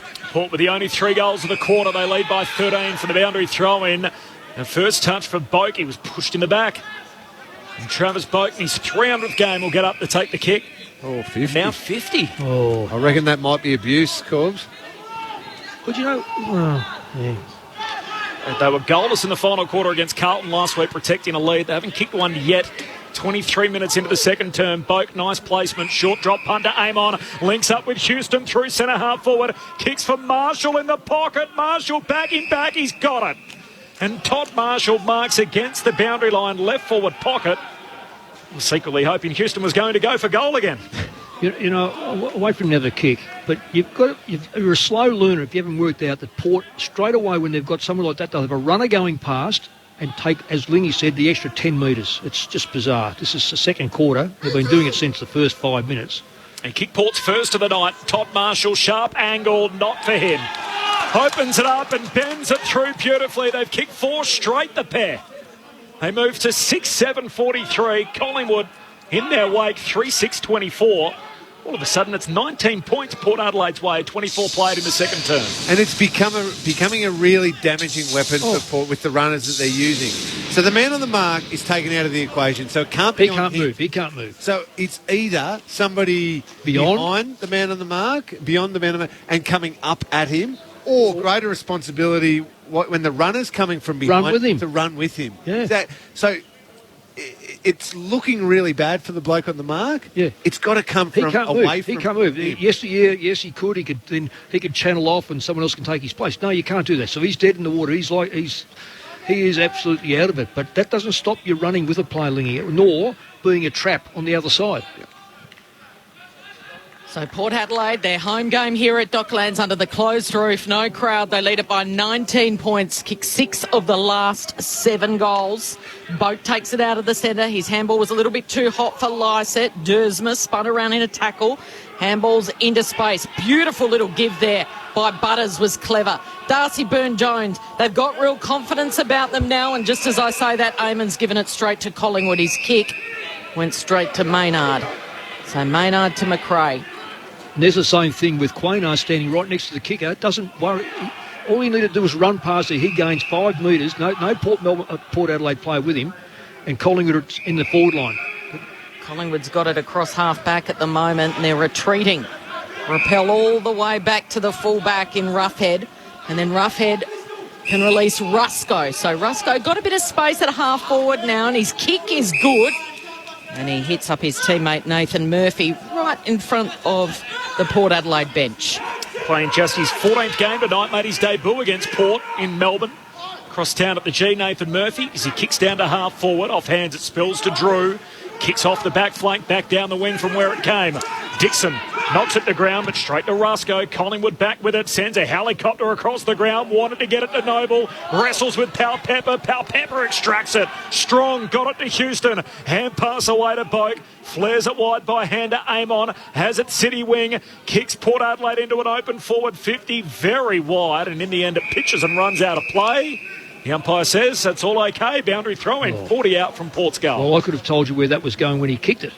And everyone in the stand would have known that. Except there's no one here. You're going to say every man and his dog. I was in the stand, so I can't see anyone. We don't have a man, and we don't have a dog, we don't have a woman, we don't have anyone. Good one, Mick. Oh, jeez, Kel. You're spoiling it for all the listeners. It's just one of those nights. Port Adelaide leading it by 19 points. 27-minute mark of this second term, after it was Collingwood by 5 at quarter time. Pies haven't kicked a goal this term. Inside 50 here, a chance for Port Adelaide as Wines curls it around out of the pack and just misses a bouncing ball through for a minus score. So the margin is 20 with tick over 2 minutes to play before the interval, and Mick can go and get a nice cup of tea. Maynard takes some extra distance on the kick out, goes long to the wing, but Jonas chops it off. All in Port's front half in his second term. They've kicked 4 unanswered goals. Across the ground to Lyson. Hand pass away to McKenzie, who takes on the tackler. Caught. Holding the ball. Free kick. Nice tackle from Myercheck in the middle. And Collingwood are going to gain possession right on halfway. It's meant to be a simple handoff to McKenzie, and Myercheck made sure he was going nowhere. The idea is to hand pass it off to somebody who can kick with their preferred foot, not against it. He goes wide to McRae. McRae just a high bomb inside the forward 50. They come from all directions, and McKenzie back to mop it up for Port. And he goes wide to Bergman on the back flank. It's all Port Adelaide. They're 20 points in front late in the second term. This is Miles Bergman, who's really emerged as a wingman in the absence of Dersma. And he's done well to keep his spot. Got to be a block. Yeah. Yeah, it'll be a free kick to Grundy. So I think the target might have been Lysette. Grundy closed in, and swooping in and taking the mark was Drew. But it'll be a block, so Grundy gets the free. He kicks to Sidebottom, who kicks and delivers to Myercheck a step or two inside the arc, and Myercheck will go back and back himself from here. Now, he's missed his last couple of set shots because they've been outside 50, and he's run around the man on the mark. What does he do here, Cameron Ling? Well, he doesn't need to, because he's got the distance, he's got the power. Just trust his normal routine. Straight at it, straight lines. He doesn't have to kick it into the 10th row. He's just got to put it over the goal umpire's head like he's done so often before. Such a no-nonsense, no-fuss player, Myercheck, and he's lost it. Well, he's got his kicking boots on, has he? But he's trying something that's outside of his normal routine because he thinks, oh, I've got to go the extra distance. From there, he doesn't need to. No. So what's that, 1 goal 3 for him this evening? Yes. Yeah, 3 behinds in this quarter. McKenzie short to Jonas. And Marks still inside the defensive arc for Port. It's a great idea, that run around at the last second to get the extra distance for those kickers who can't quite make the distance, or it's right on their limit. But for the good kicks and powerful kicks like Myercheck, don't need to change your routine. Trust it. Jonas went back to Burn Jones, and his kick smothered. Ollie Henry getting across to later smother.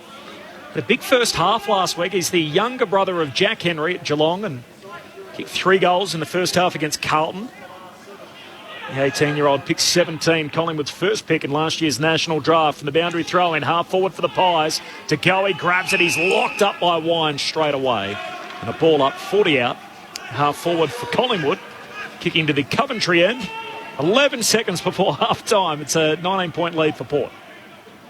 Round 19, Friday night, grandstand AFL. A chance for the Pies. To go, he takes it and misses everything. He blazed away. It was almost a rush of blood there, and on his left, on a really tight angle, 40 metres out, he kicked it out of bounds on the full. So the last possession with Port Adelaide, a long kick. Can someone take a mark here? Waiting at the back was Marshall. His kick was smothered. But the home team in 2021, Port Adelaide, playing here at Docklands under a closed roof with no fans, a home game, will take a 19-point lead into half-time. 6-8-44. Collingwood 3-7-25. It was 4 goals to none in that second term, and Port Adelaide's kicked 6 of the last 7 after Collingwood led by 12 early stages. So it's 6-8-44, Collingwood 3-7-25. The goal kickers, Marshall has 2 individuals for Amon, Dixon, Woodcock and Houston. And for the Pies, it's Mycheck, 1 goal, 3, Elliott and DeGoey. Collingwood's ninth goalless quarter of the season, would you believe? The SMS number 0437 774 774. Chris of Netherlands, why would you kick it into the second tier when there's no one there? Can't they do the Jimmy Cracker and just dribble it through? That was after Boyd Woodcock earlier in the corner. The quarter banged one up into the second deck. And Bill says the Pies are poor at getting the ball out of their back line. Well, it lived there in that second quarter. After trailing by 5 at quarter time, it's now Port Adelaide by 19 at the half. The thoughts of our experts, Cameron Ling and Mick Moldhouse on Grandstand AFL. Well, can I just say to Bill, yes, you're right, they were very poor in that second quarter, but they weren't in the first quarter. They were cutting through, and it was a possession game. It was corridor, it was brave, and at times a couple of quick handballs to link up through the middle of the ground in that first quarter. For some reason, they went so far away from playing like that and went really wide, really slow, and Port Adelaide were just able to hold them up, able to lock it in there, and it appeared like they couldn't move the ball out of their back line at all. They're down a runner. They're down Scott Pendlebury out of the game after the first quarter. Mason Cox comes in, and that flexibility of being able to have Pendlebury off half back, have him through the middle of the ground, create with another smart runner and ball user through there, Mick, just stopped all of their good play from the first term, and Port Adelaide flipped it completely and completely dominated that second quarter. And also won the contested ball, and none better than watching Power Pepper on the far side rip it out of a Collingwood opponent's arms, both on the ground, and he ripped it out, and I think from memory it actually was a poor kick and ended up being taken back by Collingwood, but that changed. All of a sudden, Pendlebury didn't have a lot of possessions, but he's a smart player. He gets in the right spots, and he forces teams to do what he wants them to do, even though he's in his vintage years, no doubt. So, whole heap changed. The kick out of the back line, the run out of the back line, and Cox had one kick, and that was out of the ruck when it landed short, and he just kicked it off the ground for a point. I don't want to pick on Cox because he doesn't pick himself for the side, but when you've got 3 big ruckmen, Cox is considered a forward. Well, my check's now kicked 1-3 and probably should give 4 goals because he was clear, and every one of them has been a mark, and every one of them has been basically marked by himself. So that's poor decision making by the Power to be in the right position. But their midfield start to take over, and I reckon Lysett, and even though Collingwood have won more clearances, Lysett and Grundy have evened out. I thought Grundy beat him comprehensively in the first quarter, so that's evened up. And the way Collingwood have taken out compared to Port's been cleaner. Grundy's finding a little bit of footy around the ground. 16 disposals. Taylor Adams had the 21. They're lone hands in that middle of the ground. The one bit of homework, and they're going to have to get the vision out, get the drawing board, get the whiteboard, everything out to fix up the advantage that Port Adelaide's getting with that runner from behind and utilising or taking advantage of the stationary man on the mark. They've got to fix up, as we were talking during the quarter, either have someone run with the runner who's coming from behind or somebody who's on the other side of the man in the mark actually coming straight at him, because that advantage now is telling. That's 3 or 4 times that it's led to Port Adelaide scores from them being able to break lines and get 10 or 15 extra metres they wouldn't have got otherwise. Well, one of them, Lingy, I think he marked 15 metres out and ran into an open goal. That was really come from the half-back line. The interesting thing about that type of play, you bypass that line in front.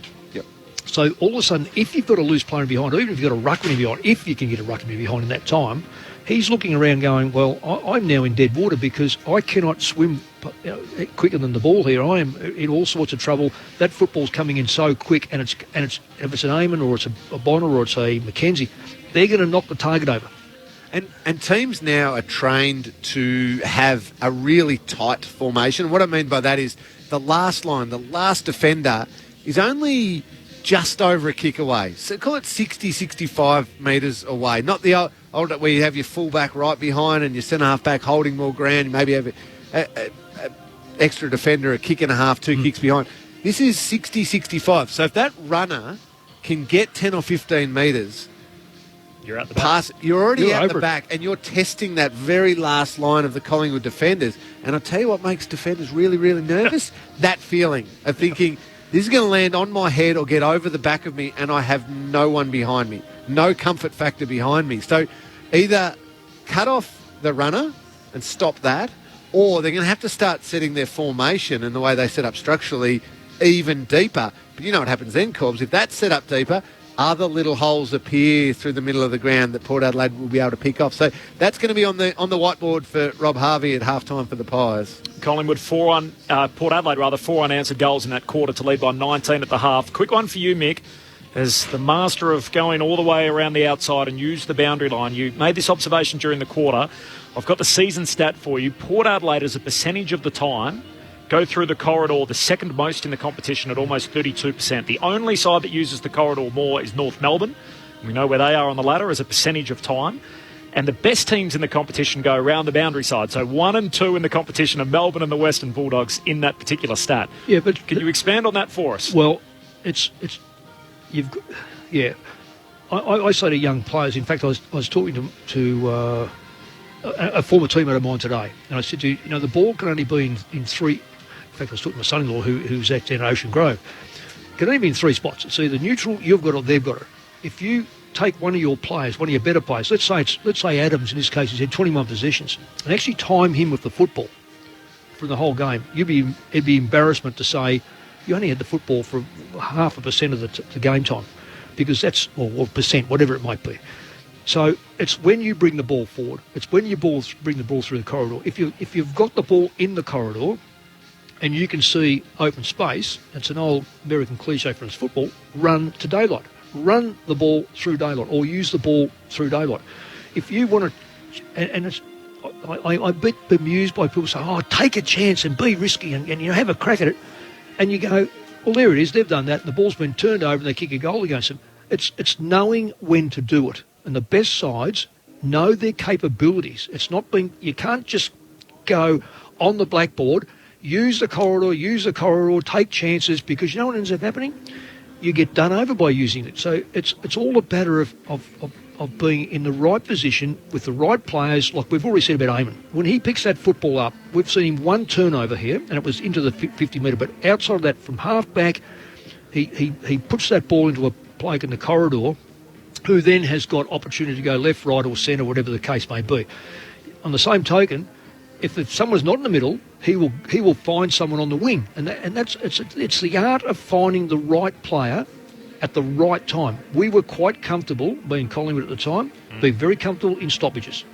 We knew we could maul sides generally in stoppages, so if the ball came in and you had your last resort, punch it out, we will maul them at the stoppage and then we'll resurrect the football. Generally, let's go 7 out of 10, 6 out of 10, you're still miles in front.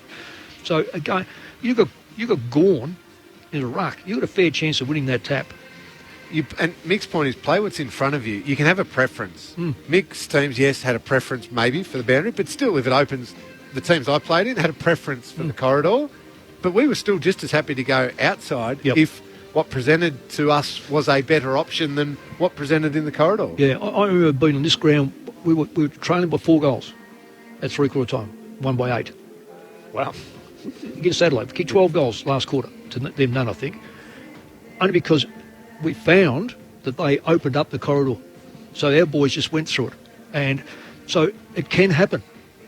It's half-time. The great insights of Mick Malthouse and Cameron Ling on Grandstand AFL. Port by 19 points. We'll get an update to see what's happening at the Olympics. The opening ceremony tonight coming up shortly. But first, let's get the latest news headlines. Hello, this is Anna Pikett with your latest news headlines. The Prime Minister says New South Wales will change the way the Pfizer vaccine is administered to try to get more people partially vaccinated against COVID-19 sooner.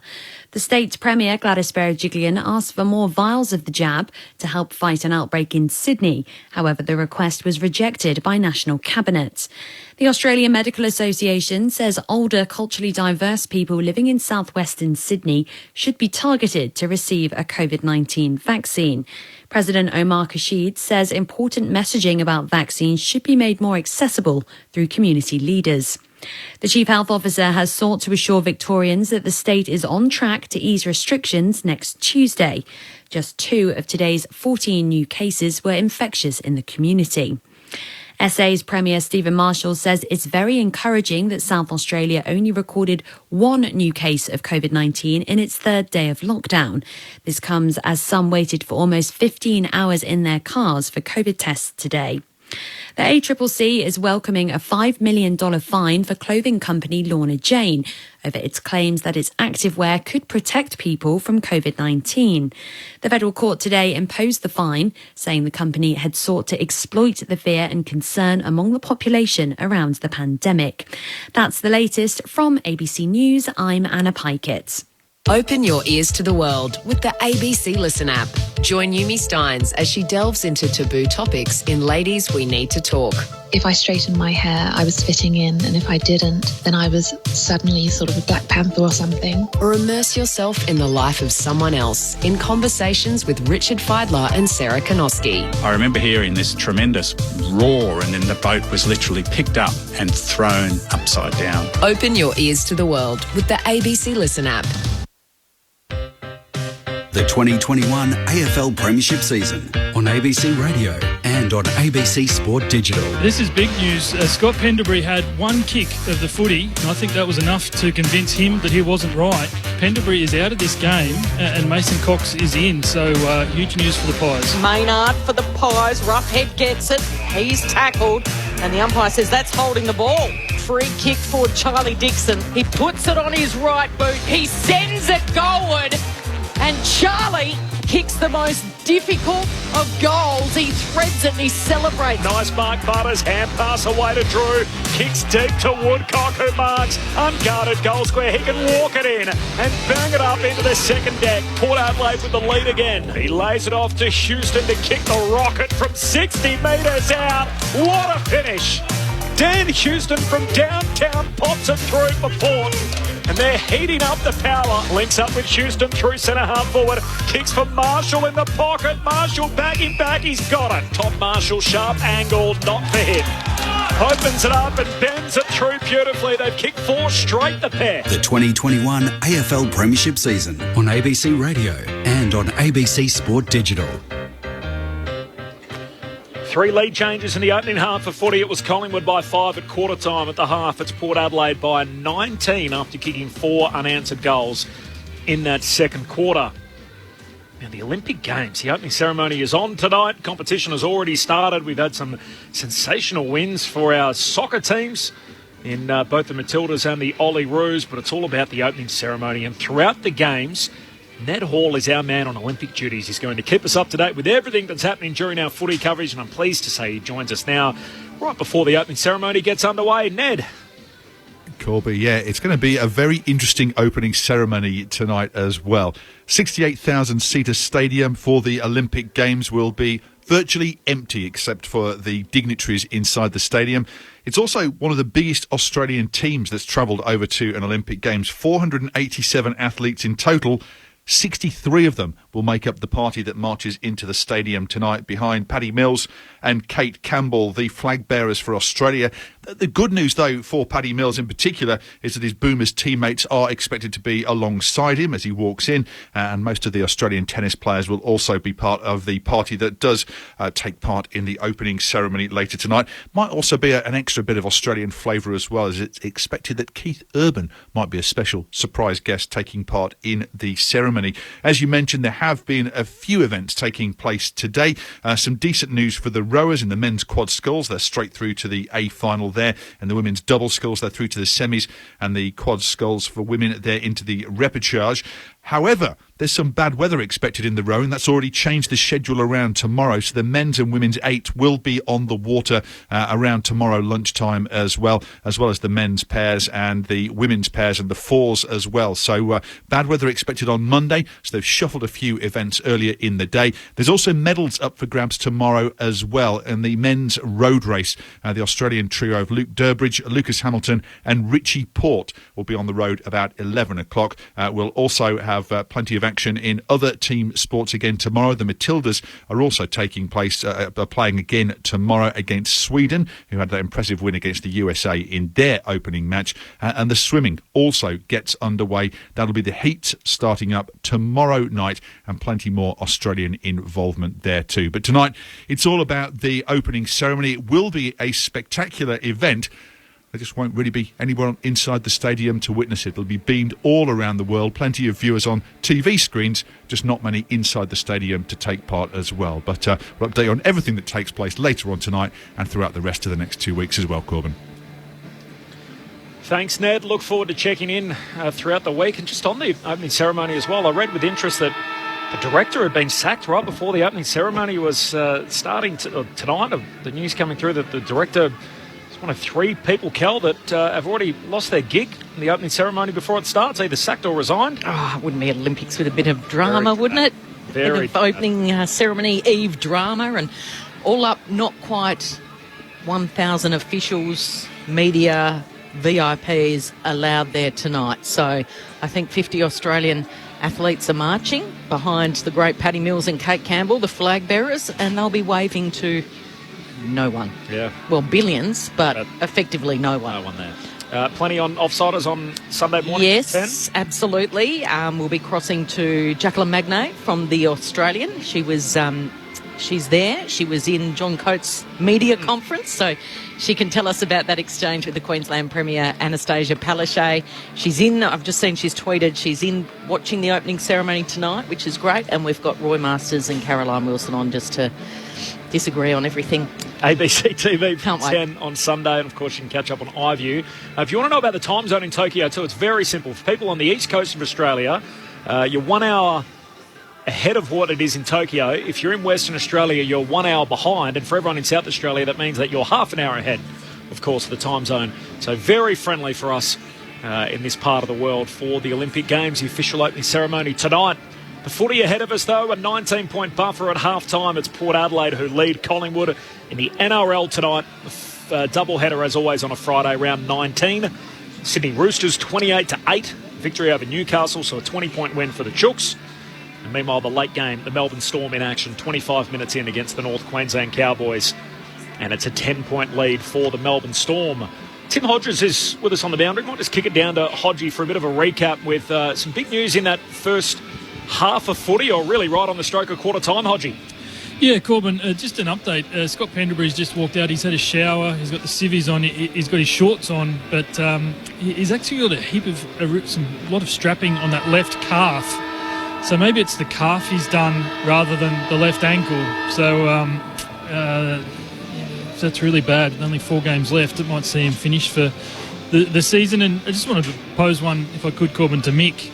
So much pressure on Robert Harvey. He has to put his best foot forward to try and keep this job at Collingwood. He copped a lot of criticism last week for taking on a Patrick Cripps-less Carlton and let Sam Walsh get 38 touches. And now he plays Mason Cox as a sub, which seems like a really, he predicted it was going to be controversial before the game even started.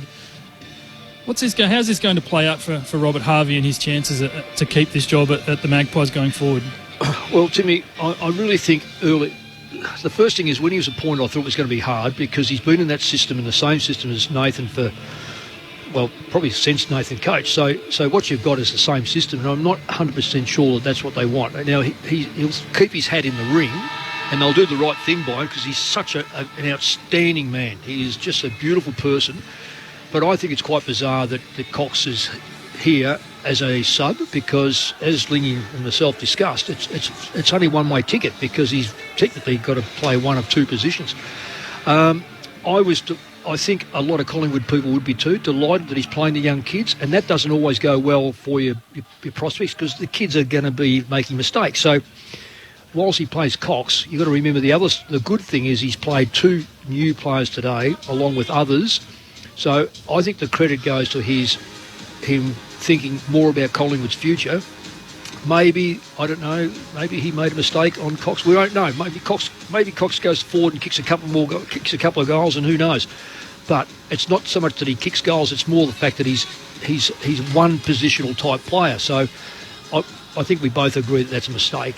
But I'd love to see these kids play good footy, and that'll be very good for Robert Harvey. So Mason Cox starts this half on the bench. There's no Scott Pendlebury. He is out of the game, and it is Port Adelaide leading by 19 points, running away with it in that second term. Here we go. Start of the third quarter. Bounce down in the centre, and Boak in his 300th kicks it inside 50. Laddam's caught behind, forced to spoil. De Goey goes without it. Lycett picks it up. Open goal square. It'll roll and dribble and eventually be touched on the line. A desperate lunge right on the goal line there by Roughead, who gets up a little sore. But it's the first score of the second half, and now it is Port Adelaide by 20 points. Collingwood actually led this game at quarter time by 5. Quarter perfect, 11 from 11 this year when leading at half-time. Only won one game, trailing at the long break. The kick out from Quaynor, marked in the end by Dersma, takes the intercept mark. So he's 70 out at half forward against the boundary line. Short to Bonner, too short, not 15. Runs an arc, shakes off De Goey, kicks his preferred left footer to the top of the goal square. Laddams crashing the pack and comes down with it for Port. 15 out right in front, a big pack mark. The Port Adelaide big man. That's a difference, Seedling, in regard to their setup. They've got Marshall, if I can see Marshall out there. Maybe he's not out there, but they've got Dixon and Laddams as a ruckman can go forward, and this is what he does as well as anyone as a forward pocket. Put some pressure on. A chance for him to hit the scoreboard. 4 goals already this year in his 10 completed games. He skips in from right in front. No problems. Through it goes, and Port Adelaide make it 5 on the bounce. They get the first of the third term, just 90 seconds old, and Port Adelaide skip out to 7-9-51. Collingwood 3-7-25. And all of a sudden, the margin's at 26 points. Mick Malthouse and Cameron Ling. I wonder if you're being a little generous there, Corb, saying no problems for Laddams. I reckon that scraped in by about a centimetre. He did have to work, didn't he, David Roden, in the end? He went flying that way. He made it look very dramatic, but through it went. Welcome to working with Lingy, where he's too nice and too honest. He's never lied in his life, and every now and then if you get a call wrong, he just can't bite his tongue. He'll just pick you up on it. Have you ever seen a goal umpire not stage how far they've gone through? Honestly. This is true. But you always know if it's a goal because they run back. They have to put their both fingers up in the goal line. In the middle? That's right. Yep. Port with the last 5 goals, out by 26 points. Scramble in the centre. Eventually, it was a Collingwood handball up to Ollie Henry, a hospital handball at that, and a couple of Port Adelaide players pounce on him, including Darcy Byrne-Jones. So we'll reset. Another stoppage. Ball up on the edge of the circle. Drew to Wines. Great pick-up. It was an awkward little half volley, but a great pick-up by Woodcock it was. Almost a mark paid by Amon. They're still going, and now Houston delivering inside 50, and Rosie marks. And they've got some real run and flow and confidence about their movement forward now. And Connor Rosie, well, I'm going to keep the binoculars on him because he's just a step or two in from the boundary. He likes to run on and play. He takes 1, 2, 3 steps, kicks it in the middle of the Sherrin and puts it straight through the middle. And this time the goal umpire does not move. Rosie's got his first goal of the evening. Welcome back to AFL for him. And Port by 32. The alarm bells, they are well and truly signalling out now loud under the closed roof here at Docklands. 32 points the margin, 8-9-57, Collingwood 3-7-25. And the words you use are right, Cal. The zip and the run is starting to get there. The first quarter it wasn't there from Port Adelaide. It got going in the second, certainly to start this third. And a nice little bit of credit here to Charlie Dixon. As that kick came in from Dan Houston, Dixon was the target. He was charging out. Just at the last second, spotted his teammate Rosie coming in from the side. And just took that step off his line to block out Roughead and protect his teammate and allow him to take a nice mark, and then a beautiful finish by Connor Rosie. Only the third time all year we've got Rosie, Butters and Dersma in the same Port Adelaide team. There's a free kick here in the middle of the ground. It's going Collingwood's way. De Goey just having his jumper tugged. 6 straight in the game for Port. Collingwood haven't kicked one since De Goey did so on the quarter-time siren. He goes short to McRae. Marks inside the centre square. Looks inside the forward 50. Meyer check up and marking. Just used Amon for a bit of leverage and comes down with it. 35 out, just right of centre. He's been good, Myercheck. I'm really surprised at the lack of work done on him. This would be his 4th or 5th shot at goal. Fifth. And you think, I know my instructions to a key back would be, righto, unless you can share this one with someone as tall as yourself, get on him and don't let him have a run at the footy. Kicked the first goal of the game. He missed 3 set shots, all at the Coventry end, kicking to the Lockett end in his third term. That's the result he was after. Through it goes, and Collingwood finally get a chance to stop the bleeding. It comes 5 minutes into the third term. After leading this game early by 12 points, they cut the margin back to 26 Port Adelaide's way off the boot of Brodie Myercheck, 6 played in the third term. Tim Hodges on the boundary. Corbin, I will say I hate the fact that there are no fans here and it's miserable and eerie and lonely, but it's fabulous to listen to the players. Jordan De Goey was actually telling the umpire that this bloke has been holding me the whole time before he bounced the ball there, that the umpire bounced the ball, looked straight up at De Goey and he was being held, and he got the free kick. So he actually predicted what was happening and made the umpire look at him. So that was sort of well played by the Collingwood superstar. You're right, Hodgie. That's what all those on-ballers over the years used to do. Whinge about to the umpires. Oh, he's holding. Same with the forwards, Lingy. I can't get a kick. Oh. How many times do you reckon you've heard that sentence, Lingy, in your time? Never held them once, Corbs. Never. Never a little grab or a little pull of the hips. Or So after 6 in a row, Port Adelaide went. Myercheck with the last one for Collingwood, and it's back to a 26-point margin. Laddam's in the ruck with Grundy. Drew comes through, little underground handball. Pal Pepper, he's caught by Adams. That's holding the ball. Play on advantage. Side bottom pounces. Kicks to Cox at centre half forward. Grundy with the rove and a beautiful pick-up, and his delivery is almost to Elliott. Wins a free kick. Play on advantage, and the Pies have kicked. No, they missed. Oh, he's missed. It was Henry. Playing on. I was watching Jamie Elliott, who clearly received the free kick. He would have been having a set shot directly in front, 25 metres out. My only argument there is, now normally I'd say, well, that's bad luck to them, but that was paid by the out-of-zone umpire, that free kick. The pull of the arm was missed by the closest umpire. Port work it up to halfway. Collingwood win it back. Side bottom to Crisp. Kicks out wide for Myercheck. Brings it to ground. Forward flank. Short kick to Henry, who's back involved and marking. Forward pocket for the Pies. So the teenager a chance to make up for his earlier error. Well, this would be a major concern to Port. A better side is probably leading by now. So Ollie Henry just a couple of steps around, bends it back with perfection, and Ollie Henry gets his first of the night. Collingwood with back-to-back majors, 8 minutes into the third term, and Port Adelaide's lead back to 19 points. Mick Malthouse, Cameron Ling. Well, when that ball was turned over, Lingy, Collingwood had three players in the front 50, and I reckon the Port players were standing about 7 or 8 metres from one another, just looking up the ground.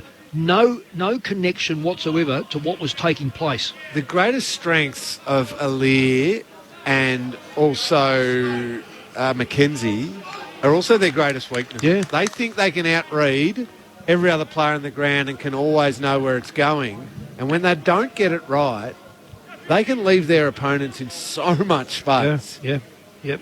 So 8 minutes gone in this third term. Port by 19 points. Just see Adams lining up alongside Boak at this centre bounce. Lingy, I'll get you to have a look at Boak's numbers and you can tell us in a moment how he's been tracking in his 300th so far as Port Adelaide win it out of the centre. And here is that man in the flashy blue boots. Boak delivers it to the top of the goal square. Rosie dodging, weaving, handballing to Dersma on his right. It's curling, and hasn't got the distance. They might have got a mark here. Trying to claim it there was Bergman. And the umpire said no. Well, he would have marked it just a metre or two out on the edge of the goal square. Instead, it'll be a ball up. He had a big piece of it. Georgiades have some of it. Yeah, they both had it, didn't they? Dixon, no one else in the ruck. He just takes it out of the ruck and then he is tackled over the boundary line. So it'll be a boundary throw in. How's Travis Boak going in his big game? Up to 15 disposals, Kel. So solid performance. Matched up, though, a lot of times against Taylor Adams, who has been outstanding for the Pies. Boundary throw in, forward pocket here for Port Adelaide. There's a free kick. Grundy in a wrestle with Dixon in the ruck, and Grundy gives away the free. So Dixon will get it right in the corridor here, Mick. He's 20 out directly in front. Yeah, I don't normally agree with ruck work. I reckon they've 50-50, but certainly Grundy had a big piece of him there. Dixon was fighting for front position. And once you fight for front position and you get blocked from it or grabbed from it, the other bloke's in real trouble. So he's missed the easy ones tonight and he's kicked a ripper from out wide. Little daylight between the posts. He's right in front on this occasion. Big Charlie slots it. And Port Adelaide get a momentum shifter. Just to hold any sort of a run Collingwood was trying to build. The Pies with 2 in a row. Dixon answers back at the other end. And Port Adelaide return it to a 25-point ball game. Port 9-9, Collingwood 5-8. What are we, 11 minutes now into the third term? Grandstand AFL. I reckon he's got to do more of that too, Mick. Like Tom Hawkins does with Geelong. Brilliantly too. Treats it like a marking contest. Yep. Just bodies up, either take possession and feed or has a shot himself. Dixon could do that because he's such a monster. Yeah. And I'll also ask you this, Lingy. How many times does a forward ruck work get away with the nudge in the back, just pushing his opposition ruckman under the ball and taking possession? Hawkins does it all the time. Yep. And they rarely get free kicks. So you're right, Dixon, this is Dixon's cup of tea here. He should be using that more often. Lingy, there was a conversation, it might have been on social media this week, saying they'd love to see Charlie Dixon take the finals apart like the Greek freak took the NBA finals apart. Wouldn't that be a sight to see? That's where he'd elevate himself to the next level as a player, if he could do that. It's a good call. Giannis Antetokounmpo.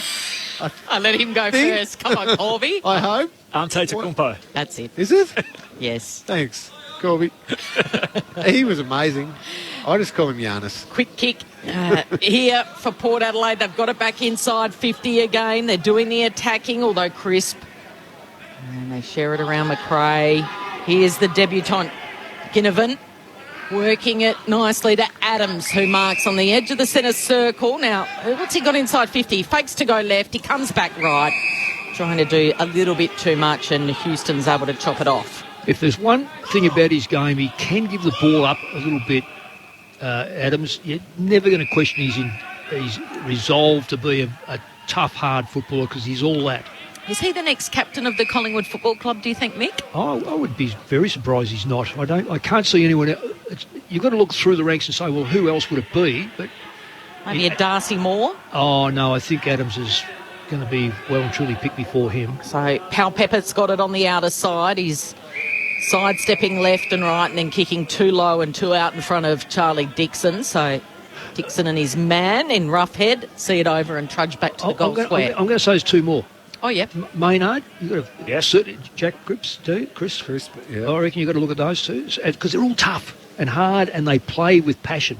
For the boundary throw in, Lysett palms it down. Drew just pushed off his kick. Footy comes back to him at ground level. He's going to get a free here over the shoulder and a free kick for Willem Drew. He's having a great year himself, one of 8 Port Adelaide players to have played every game. 13 minutes into the third term, Port by 25. Corbett, he leads the tackling by a million miles too. Here's Drew, kicks it to the hot spot. In from the side, Marshall spills down to Dixon. He's kicked to behind. A hurried snap. He didn't fly, Dixon. He was out the back. Got a cheap kick but couldn't convert. A minor score. So Port Adelaide 9-10. Collingwood 5-8. 13 and a half played third term. Power by 26. Crisp has got the kick-in duties and he goes for a run. Has a dash and delivers, looking for Elliott, who closed late. Launched himself from the side. He marks in front of Big Mason Cox, who was the sub, activated early after an ankle or calf injury for the captain, Scott Pendlebury. And Elliott kicks it back to McRae. Finn McRae from the defensive side of the broadcast 50 to the attacking side. All Port Adelaide in the air. Mackenzie was there, and then Lysett, he's set upon, he's upended, putting his body on the line was Wines going in hard. Drew missed the handball target, mopping up his aim on, off to Pal Pepper, right up against the interchange gates, and almost marked by Marshall. He got his hands to it before Maynard thumped it out of there and over the boundary line. Well, Maynard was taken right out of the play then and just through real guts got back into play. I love the way Maynard, there's always you always pick a player who you'd really love to see play, and he's just a passionate player. I love the way he goes about it. Tim Hodges on the boundary. Corbin, Taylor Adams came off the ground for the Magpies. Both doctors have gone with him down to the room, so serious concern for Adams. It's not good news with 22 already tonight for Taylor Adams from the boundary throw-in. Port win it at half forward. Drew, hand pass to Wines, tumbles a kick into the pocket. Madgen went without it, goes back, collects, hands it to side bottom. He's out of play. And a throw-in forward pocket for the Power, so they get out of a little bit of a bind there, the Pies. Well, if Taylor Adams is off injured, that's one time when you can put Cox in the ball. Double up through the middle. Just because there's no chance of winning? No, because these sort of ruck works, just give him a chance and let Grundy be the sort of the ruck rover or whatever. Comes back to Dixon from the boundary throw-in the hot spot for Port. Aim on to Drew. Nice work. Maynard wins it at ground level. Hands it to McRae. He's caught in a tackle. Again, the umpire lets them go a long time. Maynard has another crack at it. Back to Murphy to Roughhead. And the Pies work it out back door from the stoppage. Roscoe, nice kick. And Crisp marks top of the defensive goal square for Collingwood. Oh, Cripps went short, looking for Degoe. The spoil came from behind by a desperate player in Woodcock, and now ball's in dispute. They pile on top of each other. It's a pile up. Just 20 metres out from the goals. It'll be a ball up. Good set up by Port outside back 50 or front 52. So 20 metres from Port Adelaide's goal. It's Cameron to Roughhead. Roughhead's kick was smothered. Getting down low is Wines. Is stolen by Madgen. Gave it to Degoe, and Degoe just hacks it. Bombs it. It'll bounce in the centre here, and they're away. Running in waves. Elliott gives it off to Henry. Henry puts it out in front of the loping Mason Cox. It's a foot race out there. Mason Cox gets down low. He tries to keep it in play. He does, in fact, no. The umpire said he thought about it. Thankfully for him, it was out of bounds because Port were gone. They were gone, weren't they? They were ready to go again. So it did go out of bounds. It will be a boundary throw in. They've gone the length of the ground, and Big Mason is sucking in the oxygen because he's just sprinted. It's a 100-metre sprint. We've just seen the 100 metres at the Olympics. A rugby league star, didn't he? One to the other, and he's in the goal square on his hands on his knees, sucking in the oxygen. Good iron lung. Port by 26, approaching time on in the third term for the boundary throw-in. McRae got it to Grundy, his hand pass picked off, and McKenzie tackled as he kicked. The ball bounces out of play and a throw-in. 60 out from the Collingwood goal. Let's hope we see a 100-metre final that's quicker than Mason Cox and Peter Latta. Well, I saw you go out and get a cup of tea and bring it back in that when he started. 26. So you're saying they're slowly? Oh, no, I can't talk about that. 26-point lead for the Power. The boundary throw-in, Grundy and Laddams. Grundy at ground level. A hand pass back into dispute. Amon somehow got it out to Boak in his 300th game as he kicks Port Adelaide up over halfway. Out to meet it was Georgiades. Madgen went without it. Oh, some polish and some class charging through Rosie. Sends a hand pass forward. Only as far as Crisp. His handball's a turnover. Georgiades into the pocket to Pout Pepper. Takes on one. Lost it the second time. Madgen got it for the Collingwood. Out to Bianco, who kicks up for Cameron. And closely guarded by McKenzie. He's happy to find the safety of the boundary line. A throw in 70 out from Port Adelaide's goal. Power by 26. Cal, 18 played third term. So it's a 3-goal and 2 quarters, so there's not a lot of change halfway through it, is there? No, it was Collingwood by 5 at quarter time, Port by 19 at half time, and now Port by 26 points as we close in on 3-quarter time. It's Collingwood with possession, working their way across the midfield. Cox handballs to Degoe, and Degoe finds Henry. Henry's too far out to score, so he just puts it out. Well-weighted pass was perfect into the right forward pocket. And Myercheck takes the mark. Myercheck's kicked 2 goals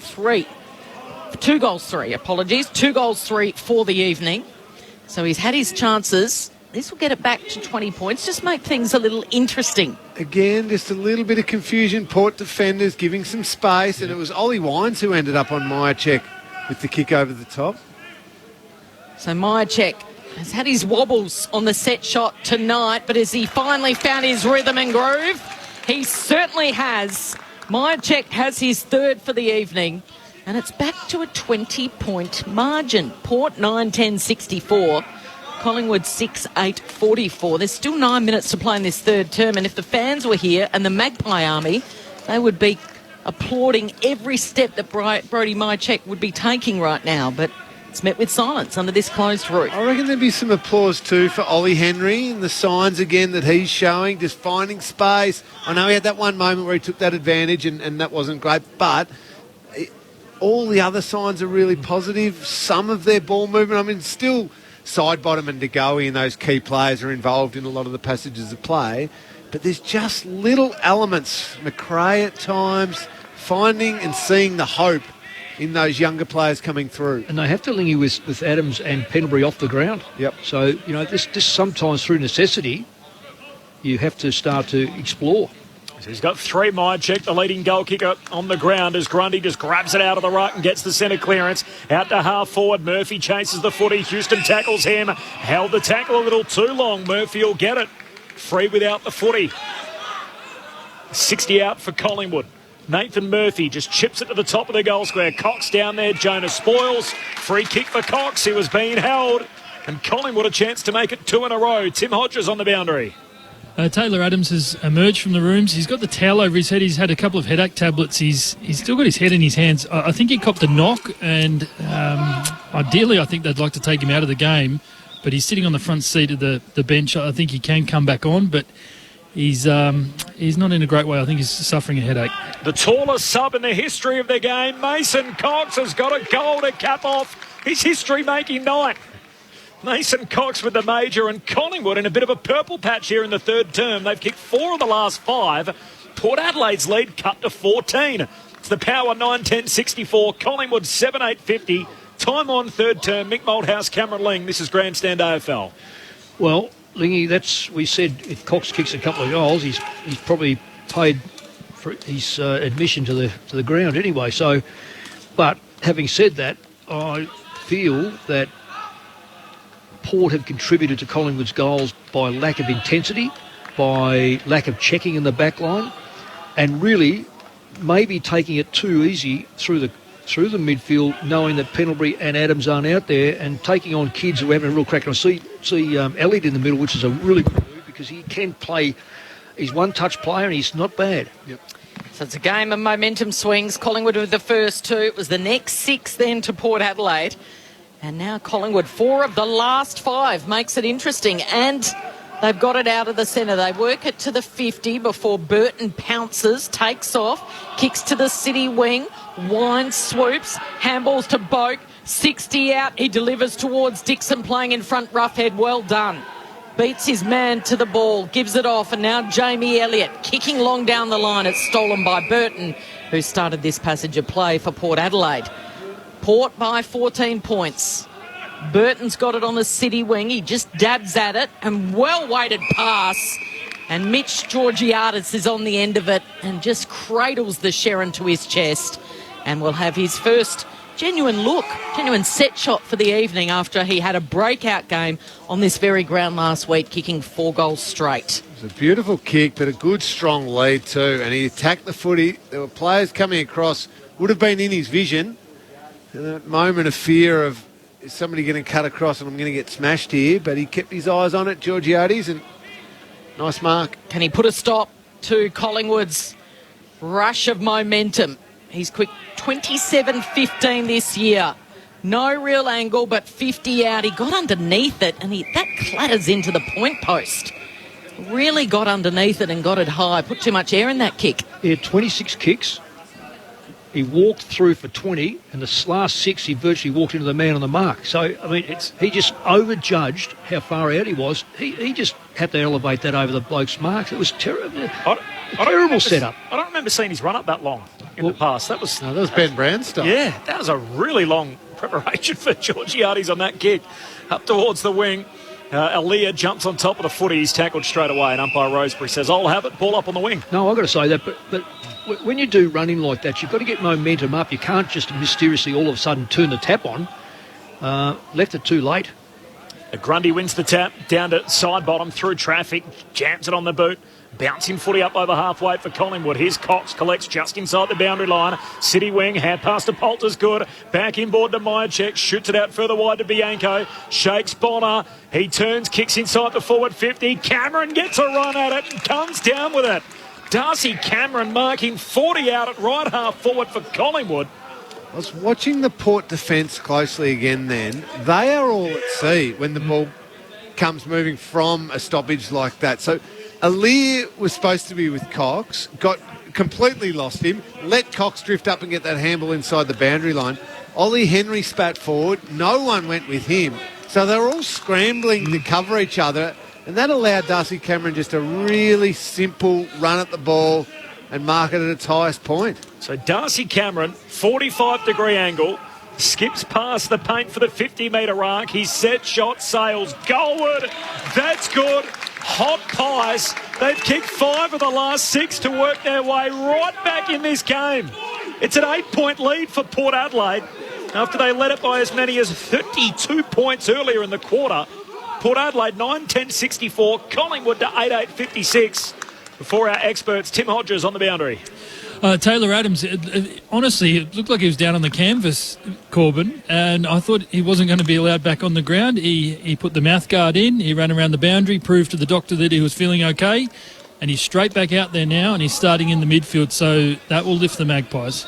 And the interchange steward in the black and white has reached for the sign number 5. He's holding it up. An interesting 5 minutes of play left in this third term. Port Adelaide in this quarter led by as much as 32, and it's back to 8 points. Well, self-inflicted. Collingwood have been good, but really Port have just dropped right off. Tackling, tension, pressure, everything. Grundy gets it down to De Goey. Can he shake the tackle by Drew? He can't. He handballs out to McRae. Fighting and scrapping in there is Adams, bottom of the pack. De Goey tried to win it. He couldn't. Still a loose ball. Chance for Crisp. He runs onto it, loses it. Boat gathers. Handballs over the top to Dersma, and Dersma's taken too high. It'll be a free kick. Handballs off to Bonner. Bonner keeps it low, and the delivery was beautiful. It was silver service onto the chest of Laddams, who was steaming out straight as an arrow, and he's marked about 30 metres out directly in front. Pete Laddams, what does he do on this kick? Now, that was another hand pass receive, wasn't it? Yes. I mean, it still hasn't been corrected. Now, I know that's harder because the free kick was given and all of a sudden, and the player on the mark made the decision, I'm going to hand pass this quickly. So directly in front, Laddams. The left footer, he was wobbly on the last one. This time it is straight as an arrow, and he's got 2, and more importantly, just a little bit of breathing space for Port Adelaide. 4 minutes out before three-quarter time. The margin now 14. Port 10-10-70. Collingwood 8-8-56. Nice play, again, using the advantage of that handball and that run from behind. I mean, it's the middle of the ground, which so often it is in every game. It's the key. Brodie Grundy's previous 6 or 7 minutes were massive. Trying to take possession of the ball out of the ruck and just get it going forward. Then you got Jordan De Goey in there just throwing his body everywhere. That last one, they nearly got it out again, Collingwood. But then when Port were able to flip it the other way, that's when they get the shot at goal. So this centre bounce, Brodie Grundy looked to perhaps take possession again, jumps early, almost lands and marks it, and then just hacks it forward to give some momentum to the Pies out of the centre bounce. 5 of the last 7 in the game for Collingwood, but a crucial one back for Port as Kel said to put it to 14 points again. Port Adelaide out the middle through Lysett. Hands it to Burton, goes back to Burn-Jones. Kicks on the outside of the right boot to the wing. Marshall up to meet it. Can't complete the mark, and the pressure from Maynard. Slips down to Rosie. Hand pass to Burton. Tries to get around Poulter. Hands it away to Marshall. Can kick Port Adelaide deep forward. In the pack, Laddams came third back. Couldn't come down with the foot. He spills to Crisp. And a hurried ball out of the defensive arc. Chopped off again. Bergman skids in, takes the sprawling mark for Port. He's been okay. He has a real crack, this kid. There's about 40 players inside the forward 50. Out to meet it is Grundy. Can't come down with it. Spills to Rosie. High up and under, right to the behind line. And off the hands of Quaynor, spills to Boak. Hand pass away to Butters. Straightens up. And Amon takes the mark. Nice work, Zach Butters. Pulled his kick 20 metres back in the other direction. But importantly, back to the corridor for Amon to have an easier conversion here for the Power. That knee is still sore for Zach Butters. He's kicked that, and as soon as he did, he almost jumped in just a little bit of pain. Taking it, yeah. Well, it was meant to be a 4 to 6 week injury for a medial, and what's he missed? Just a couple, I think. Amon on the set shot misses out to the right and the behind. So Port by 15 points, 10-11 to 8-8. Half hour mark, third term. Did a heap of warm-ups pre-game too, Zach Butters. Looked like he was really trying to test it out with that heavy strapping on his right knee. Maynard keeps it low. Oh, Lysett's come hard and collected Grundy in the head. So the kick was from Maynard. to Grundy, and it went through his hands, and Lysette came late, and Maynard has run from the defensive goal square where he did the kick in all the way up to remonstrate with Lysette. Oh, yeah, and quite rightly He so, crunched him high. It was his right forearm right across the side of Grundy's head. Grundy wins the free kick. Maynard's getting involved again. He's kicking to the dock side wing. Big crunch collision there as well. Involved was Wine with a little hip and shoulder. It was a big hip and shoulder on Cameron. Cameron lost it. Wines emerges with it. He kicks to a 2-on-1. One was Dixon, and there were two Magpies there. The defenders, Crisp says, I'll take it this time in front of Toehill. Probably not the best option. So Crisp can reset again for the Pies to Grundy, who launched up the back this time in over Wines. Wines backs up with a tackle. Yeah, that ball came in there. Lysette should have been in position. I think he was a little bit worried that Grundy was behind him. It was very interesting watching the body work then. So Drew, Dersma, little fumble by Wines, tackled by Adams. It's just gone up a notch here. It's been... It has, and pretty much the whole level the whole time. No crowd in here, Lingy, so it's a tough atmosphere to try and translate. I agree with Mick. I reckon Lysette realised this was Grundy's chance to get a little evener upper. Yeah. Well, Brody's not like that, though. He flew fairly for the mark. He did. He went for the screamer to say, I'll show you. He couldn't quite pull it down. Now Grundy's given away a free to Lysette. So Lysette with a little win there. He kicks right on the arc. Dixon again is the target. Crashes the pack. Boak curls it back. It's over the head of Butters. Spoilt was dangerous. Top of the goal square. Charging him was Powell Pepper. Tries to barge his way through. He's like a bullocking bull. It's flicked out and it rolls away from Rusco. He can't control it in the right forward pocket. Port by 15 points, led by as much as 32, early stages of this third term. Just a minute and a half to go before we hear the siren for three-quarter time. Big few moments from the boundary throw-in. Laddams palms it down. Drew went without it. Regathers. Possession 12 for the turn for Willem Drew. Hand pass to Dersma. Just gets it away in the pressure from Noble. Hand pass to Bonner. Away to Laddams. Now in the forward pocket. Centering kick for Port. Ollie Wines stands up in the pressure from Murphy, and Wines comes down with it for Port Adelaide. A strong contested mark, 1-on-1. 13.11 metres. I think you're generous, Mick. I was going to go about 9.11 metres. Well, I was just trying to see where he ended up. So whatever it was under 15. No, we both agree on that one. Lucky one for Ollie Wines.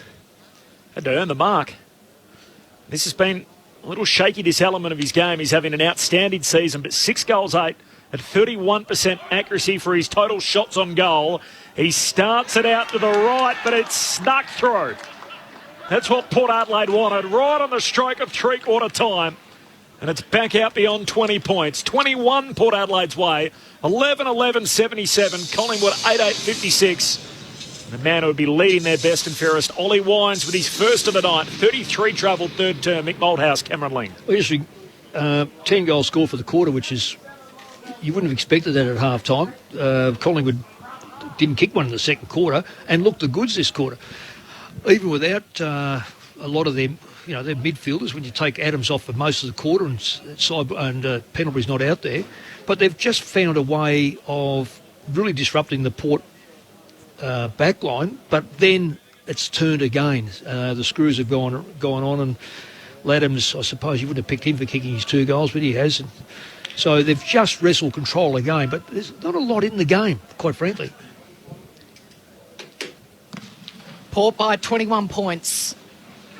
Final minute before three-quarter time. Grundy in the air and then toe poking it to the advantage of a teammate. Crisp tries to paddle it to his own advantage. He flicked up to side bottom. Side bottom met heavily by Dersma. Spun around and tackle. Got the handball out to Grundy. Pushed as he kicked it. Little grubber. It's picked up beautifully by Burn Jones under enormous pressure at centre half back. And then a couple of quick kicks. And Bergman marks. And Port Adelaide, well, they got out to a 32-point lead early stages of that third term, and it looked all over Red Rover. And then Collingwood with a real momentum surge, a significant surge. They kicked 4 of 5 goals. And at three-quarter time, a couple of late ones to Port Adelaide. It's back to 21 points. 11-11-77. Collingwood 8-8-56 for Port. 2 each for Marshall, Dixon and Laddams. And 3 goals, 3 for Brodie Myercheck, leading the way for the Magpies. Three-quarter time under the roof at Docklands. A 21-point lead for Port Adelaide. 5 goals each in that third term on ABC Radio, ABC News Radio and Sport Digital. Port by 21. This is Grandstand AFL. Dodging Armageddon. Roy, in Japan, I know you've set aside some valuable time to take your gaze away from the sport itself and the medals and the avalanche of Aussie gold to get cricket onto the Olympic agenda at last. The model I have is to have a gold medal for Test match cricket. I think people would love that, but I think players these days will be able to rise to the challenge and play 2 or 3 Test matches a day. Dodging Armageddon. Weekdays from 2:30 p.m. and on the ABC Listen app. The 2021 AFL Premiership season on ABC Radio and on ABC Sport Digital. Kicks his preferred left footer to the top of the goal square. Laddams crashing the pack and comes down with it for Port. He skips in from right in front. No problems.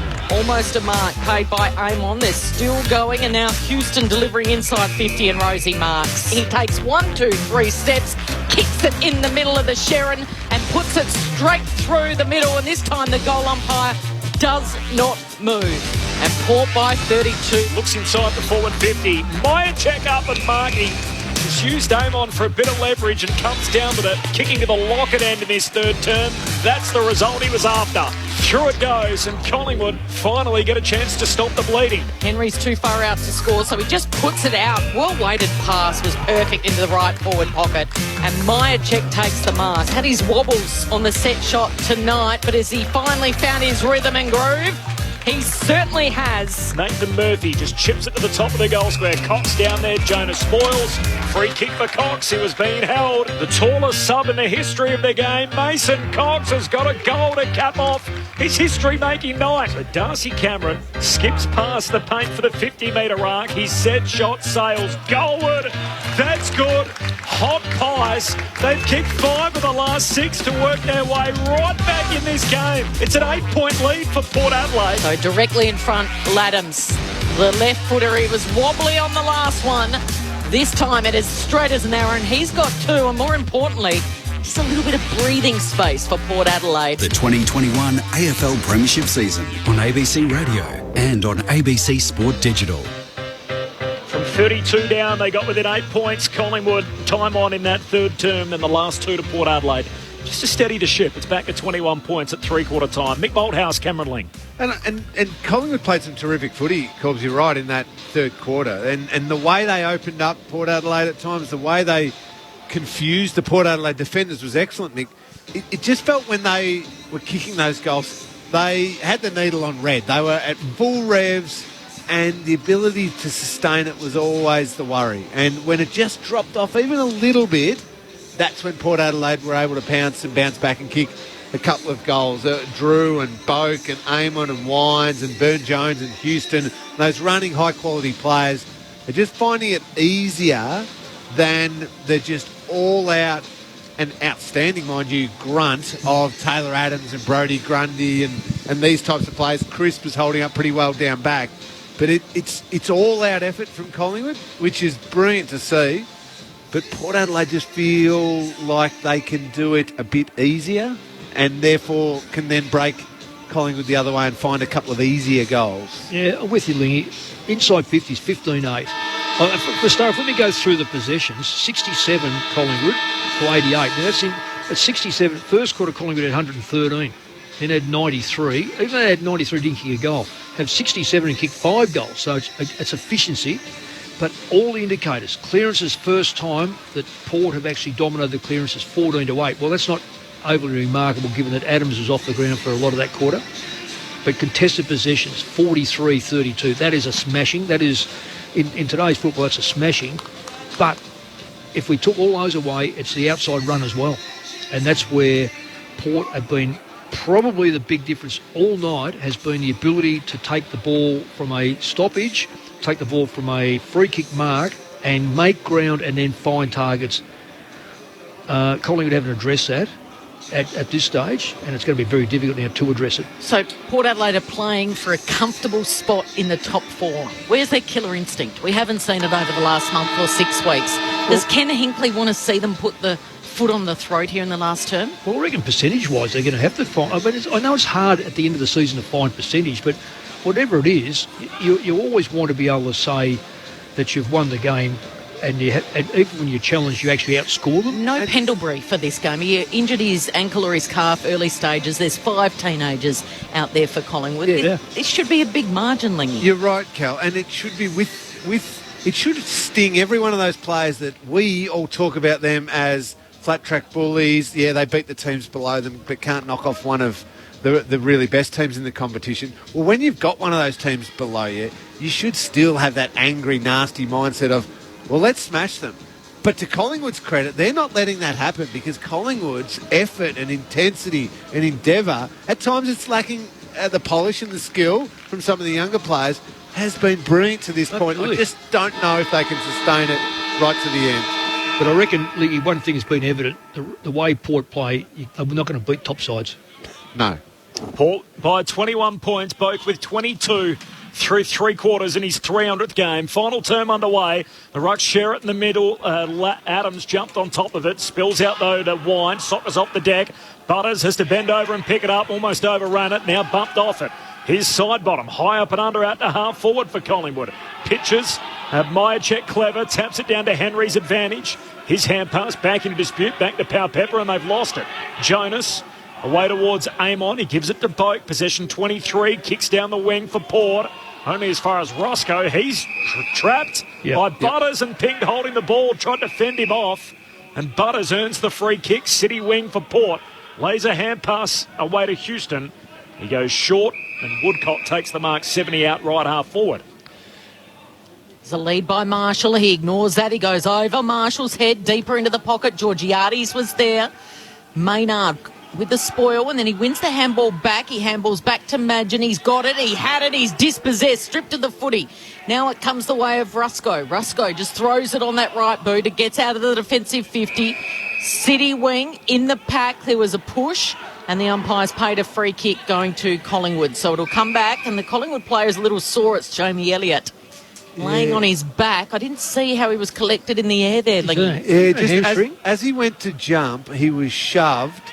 And, that's what I worry that he might have... Is he grabbing at that right hammy? It's either a corky or a hamstring, I reckon he's done, Lingy. So Jonas is the man on the mark. It's happened just the defensive side of the corky. City wing, and he is very sore behind play. Got his short kick away just to side bottom wider still, right up against the boundary. Pierces it long down the line to De Goey, who marks uncontested. De Goey just very casually dabs it up. Too casual. That's too sloppy from Jordan De Goey. He's better than that. And Elia marks uncontested, a step in from the boundary. A step in from the 50-metre arc. Flares it wide. Marking is Houston. He's had an impact tonight. Houston down to Dixon, outmarked by Crisp. Mark is paid. He's a good player. He's a really gutsy player, Chris. He goes short to De Goey. Jack Crisp tonight, 159th consecutive game. Longest active streak in the AFL as De Goey's kick in the middle of the ground. Eventually got to Murphy. Hand pass to Maynard across the half-forward line to Rusco. Kicks inside 50. Perfect placement. And Henry dropping in the hole takes the mark 20 out, dead in front. Oh, he's got it, Ollie Henry. It's just to find a little pocket of space like that is a forward brain, a clever footy forwards brain there. There's only little patches of space in a forward line when the opposition's collapsing back, and he found it. That is really smart play. 3 last week for the teenager. He's got a couple tonight. Ollie Henry doubles up and keeps the Pies in it. 3 played final term. Collingwood to 9-8-62. Port Adelaide 11-11-77. The Power by 15 points. Grandstand AFL. I ran into Derek Hine about January, and he said to me, I've got a couple of good ones. And he said, Henry, and I said, "What? That's Jack Henry's brother." And he said, "He's going to be a beauty." He said, "But he'll play at the other end of the ground. He doesn't realise how good he is, and if we're patient, we being Collingwood are patient, he will be 150-plus game player." And on evidence tonight, Lee, he's all the things that you think about. He does right. I mean, it's okay to say, "Oh, he marked that ball," but he read the play. That's the mindset. Yeah, the fact that Derek said that he'll be at the other end of the ground. He does. He's got that forwards mindset to find little patches where he can get a shot at goal. Clever. So just 15 points the margin, early stages of the final term. Port Adelaide live it, but here you go, the Pies again, through to Goey. Puts it right out in front of Bianco, who will run onto it, a goal! The most exciting passage of play for the Pies tonight. And they are making it very, very interesting for Port Adelaide. It's back to a 9-point ball game. 11-11-77 Port Adelaide. Collingwood 10-8-68. They're coming with a flurry in this final term. And we got a cheer. The Collingwood bench all went up. Well, biggest roar of the night. I went with the cheer. I got excited. The contested ball, 3-9. 3-9, 3 Port, 9 Collingwood, 2 clearances. That does it for you. I know teams play formation defence, everything like that now, but surely the Port Adelaide defenders have got to realise there are opponents out there. You can't run your own race all the time. They've left holes everywhere. In an absolute paddock there. This formation stuff, I don't care how old you are as a footballer and how old you are and considered dinosaurs and so forth. You've got to be able to win your one-on-one, particularly when your opposition are on top of you at the moment, and beat that player by making sure he doesn't have space. Port get the centre break. Drew sockers it out to half forward. Georgiades the target. Becomes tackler on Madgen. Ball held to the Collingwood defender and a ball up 45 out from the power goal. So Collingwood, they have 5 teenagers in tonight. They were the 4th oldest team last week, so they've gone younger. And 2 of their teenagers kicking the first 2 goals to start the final term to keep the game alive. Port by just 9 from the stoppage. Beautiful work. Both the 1-2 with Wine. Shoots goalward but misses. In game 300, he can't cap it off with a signature finish. And behind for Travis Boak and a 10-point lead for the Power. 6 played final quarter. So Jack Madgen, you can hear the voices on the bench for the Pies getting louder. Kicks towards Myercheck, had a couple of goes at it. Murphy picked it up, got it off to Grundy. Wheels inside, disappointing kick. Bonner's there to chop it off to Drew. Drew to Wines. Wines looking for and couldn't quite find Georgiades, who had to jump up and down on the spot. Couldn't juggle it. Pressure coming either side. Now on the ground. Woodcock slides onto it. It was Maynard that came in and slid over the top of the hem, and now right up against the boundary line. Maynard does so well. He just wrenches it clear. A little give and go with Roughhead, and they work it from across the one side to the other. Out to DeGoey. DeGoey's kick goes straight to Aaliyah. Aaliyah here for Port Adelaide. So a couple of quick turnovers. Houston looking for and finding Marshall, who found a bit of space inside 50. It was poor checking, really, by Collingwood defenders. But they were looking like they were on the attack before the quick turnover, and it means Todd Marshall will go back and line up for his 3rd goal of the night. Well, if I was to go, I'd be going straight to Specsavers tomorrow and finding out. I mean, he could not have kicked it better to Alira. He had 2. He's done it a few times tonight, hasn't he? Yeah, he's missed the target. So Todd Marshall to put them back at arm's length, sends it on its way, and he has put that through. So back out to 16 points. Marshall with his 3rd goal of the evening. And that makes things a little tricky now for Collingwood. 12-12-84, Collingwood 10-8-68. They've done it all right, Collingwood. Yeah. It was Maynard's brilliant play, gets it out. DeGoey was the overlap, so he's free and had, I think it was side bottom and one other, completely free. And you're right, he just mustn't have seen Aaliyah. The way he just kicked it straight to him. Couldn't have seen him because he would have been in his line of vision all the way through that. He's either overkicked, miskicked, or whatever the kick, but he's certainly... It's still... The thing, Kel, about this game so far, you said it was at too much now to Collingwood back. The scores have come quick, so it still leaves a lot of game left. A heck of a lot of game back left. 3 lead changes early in the piece. Port had it out by 32. Collingwood have been within 8 points a couple of times since. Collingwood out the middle. De Goey to side bottom. Back to De Goey. Now to Grundy all by hand. He feeds it forward to Ginnivan. High up and under. Retreating back to Noble. Takes the mark on the wing. He looks inside 50. Cox flies. Spills back underneath Cox. He collects. Sends a hand pass to Henry. Fights off a tackler. Gives it to side bottom. Spun around. Onto the left peg. Shoots goalward. He's off target. Can't quite pin the tail on the donkey, and he misses everything out to the right. Out on the full. So it's 16 points. Port Adelaide's way. 9 played. Final quarter.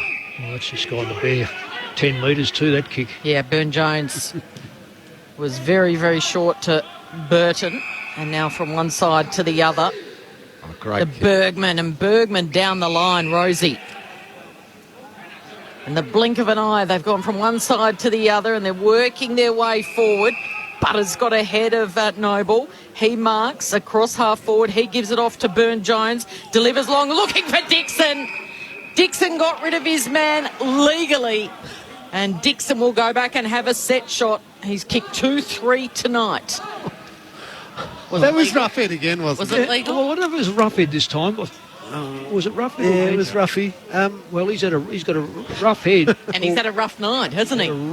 Has he ever? That's another push off. Look, they'll say it was in the side, but can you interfere with someone? I suppose that ball may have been within 5 metres, but I think it was lucky. This would be a savage blow to Collingwood's hopes, and Charlie Dixon secures it. It's his 3rd goal for the evening, and the margin is now 22 points, and Port can see the finish line in sight. 13-12-90, Collingwood 10-8-68. So I understand we want more goals in the game, so they said to the forwards, you can place your hands in the back of a defender. You can protect the space. Protect the space. Yes. Not increase the space and make space with it. You can protect the space. So, great. That gave the forwards an opportunity to outbody and that. But now it's gone so far that Charlie Dixon twice tonight can just give... He's moved his man out. Yeah, fair and square shoves to the defender, and Roughhead ends up completely out of position. Dixon gets goals from them. I'm not going to blame the umpires for this, because I just reckon they've been given so many rule changes and interpretations. They are as probably as confused as most of us. Yep. So, they can only umpire the way they see it. And let's face it, the umpire is right next to that. Last 2 of the game for Port, just to steady up. They're out by 22 points. Lysett wins the tap. They all overrun it. Wine sockers it off the deck. Off the square, Rusco collects. Great tackle. Woodcock dispossesses him of the footy. Collects it himself. Turns it over by hand to side bottom. Gives it to Noble. Unorthodox looking kick from centre half back. Spills back into dispute. Pepper chucks it on the boot inside the forward 50. And side bottom takes the intercept mark. Centre half back for Collingwood. So Pies would need to kick 4 goals in 12 and a half minutes. Great kick from side bottom, straight down the middle to Henry. Henry loops it off to Maynard, and then Maynard out in front of De Goey. Bianco for it to bounce. He's got to get rid of McKenzie. He goes one way, then he turns back in the other. He tried to do a little bit too much. He handballs back to Bianco. Bianco fakes one way. He does a De Goey, and then he centres the ball straight to Wines, the vice-captain for Port Adelaide. A little bit too fancy, maybe not enough to go to. Well, Bianco was really good there. Really, I thought he never panicked. He over-kicked the football. Very, very impressive. Power by 22, now 12 played in the final term, and Wines with a long kick to Dixon. It's whacked out of play. So a throw in between wing and half forward for Collingwood. 12 played final quarter. Scott Pendlebury with a left calf injury in the opening quarter. Subbed out at quarter time for Mason Cox, who was the surprise medical sub. And Sam Mays for the 5th time this year, the medical sub for Port Adelaide, still yet to be used. From the boundary throw in, Wines under pressure, hands it to Bergman, floats it up and under down the wing. Woodcock goes to ground. Umpire Roseberry says he was put there illegally in a free kick for Port Adelaide. He was outnumbered 3-1 in the air, and this one of the smallest players on the ground, Woodcock, gets the free. Down to half forward, Tohill on debut spoils. Down to side bottom for Collingwood. They get possession back. Hand pass to Noble. Away to Madgen. Cuts through the middle of Docklands. Comes out to the wing, and De Goey takes the mark for the Pies. De Goey ignores the lead from Cox and instead goes long, and a great mark by Henry. He's a beauty. Lingy's been raving about him all night. He comes down from Geelong way, doesn't he, Cameron? He does, but that's not the reason. He was equal with his opponent in the middle of the ground and just athleticism, got goal side and smart again, knew where to lead and where to protect, how to protect the ball and take that mark. Oh, first class. Pies fans, get excited about him. 3 goals last week for Ollie Henry. Just 20 metres out, 45-degree angle. No angle, but it is a problem for him in the end. Just pushes it across the face, and he's a little disappointed with that. I think that's 2 goals, 3 for Ollie Henry this evening, and it's a 21-point lead to Port Adelaide. 13-12-90 to Collingwood 10-9-69. Now, Kel, you know he won't be 35 next year, don't you? He will not be 35 next year. Oh, number 35. I thought you meant age. You threw me for a sec. I thought, how can you go from a teenager to 35? What number do you think he'll have, Mick? I don't know, but he won't have 35. 35's Simon Precicomo's for his unselfish act. Of course. So that's their first. So the kick-in has gone to Ginnivan, the debutant. He kicked inside 50 again, looking for Cox. And then Powell Pepper swooped, but he was tackled. Excuse my ignorance, Mick. So is that only for the first year they wear it, then they swap it? Well, it was one of my instigations that reward Simon Precicomo with his unselfish act of declaring unfit for the final. Could have easily played. It's worthy of a Collingwood first-round pick to wear that number for 12 months and understand why you're wearing it. You just got to work for the team.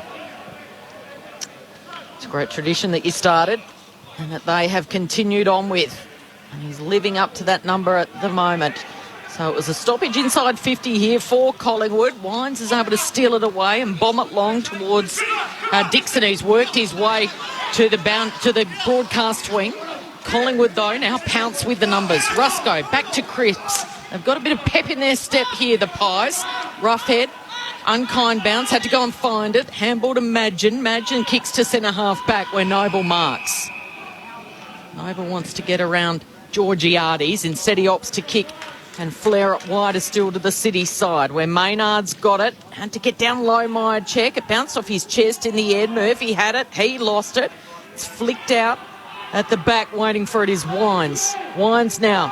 Georgiades marks. He was too tall and he takes off on Noble. He might be too quick as well. His delivery wasn't great. Madgen slides in. It bounced off his knees. Madgen goes again. He's an improved player for the Pies. Back to Maynard, who's everywhere. And last line of defence is Darcy Cameron for Collingwood. It comes out wide to Rusco, who lets it bounce. Goes short to Poulter, who marks at half-back. Centering ball to Crisp. Still 21-point lead for Port Adelaide. 16 played in this quarter, the last term. Inboard to Cameron, cuts through the centre square. Worked out okay for Elliott. He was the last man in the queue. Collects, chips inside the forward 50. Bianco has it knocked away by Bergman. Onto it for Port Lycett. Breaks one tackle, breaks Ginnivan the second time. Kicks wide. Nice work from the big man. Finds Amon. Half back for Port Adelaide. Goes back to Bonner. Wanted to get on his left peg and does. Kicks down the line. Crisp with courage. Drops in front of Woodcock. And in the end, both of them see the footy out of play. Right on halfway in front of the benches. Port Adelaide by 21. 17 travelled final turn. Well done, Jack Crisp. That was brave. That's a horrible feeling on the field, going back like that. So turning, spinning ball back in front of the Collingwood bench. Quaynor looking to come back on. Here's Dersma, handballing. Was a little bit too hot for Houston, so they've lost it, and now it's a 50-50 ball where they pile on top. The umpire says, give it to me. It'll be a ball up, half forward here for Collingwood. Trying to reach up was Cameron. Pinballs around in underneath. There's some tired players there at the moment. Dersma might have been taken high. Umpire says no. Houston links up all by hand. Well done by Butters, and then back to Houston, tackled by Quaynor over the boundary line. All of that, we've gone about 10 metres. About 10 metres away from Collingwood's bench. Port Adelaide's bench, rather, where Charlie Dixon's having a breather.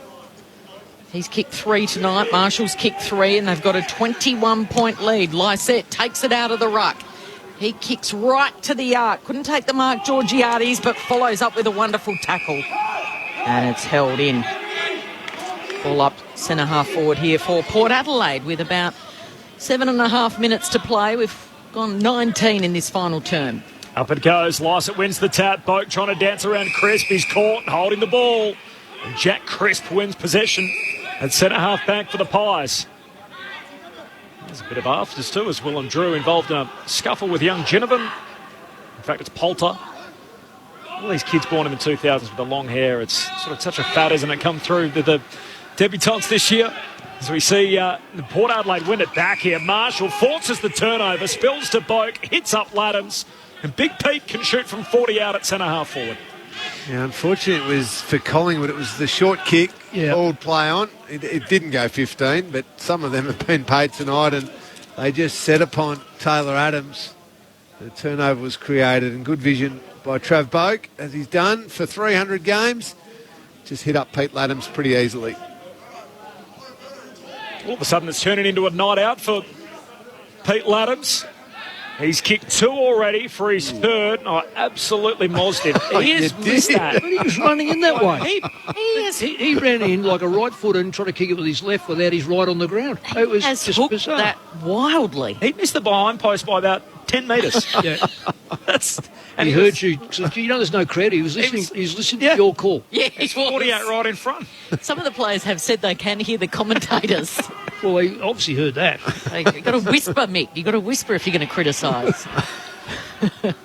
So Lysett's got it again. That's a tired old kick from Scott Lysett off a step, and Madgen's able to get the intercept mark to Poulter, and then Poulter wide to Murphy, who's marked in front of the Collingwood bench. All the kids have shown a little bit.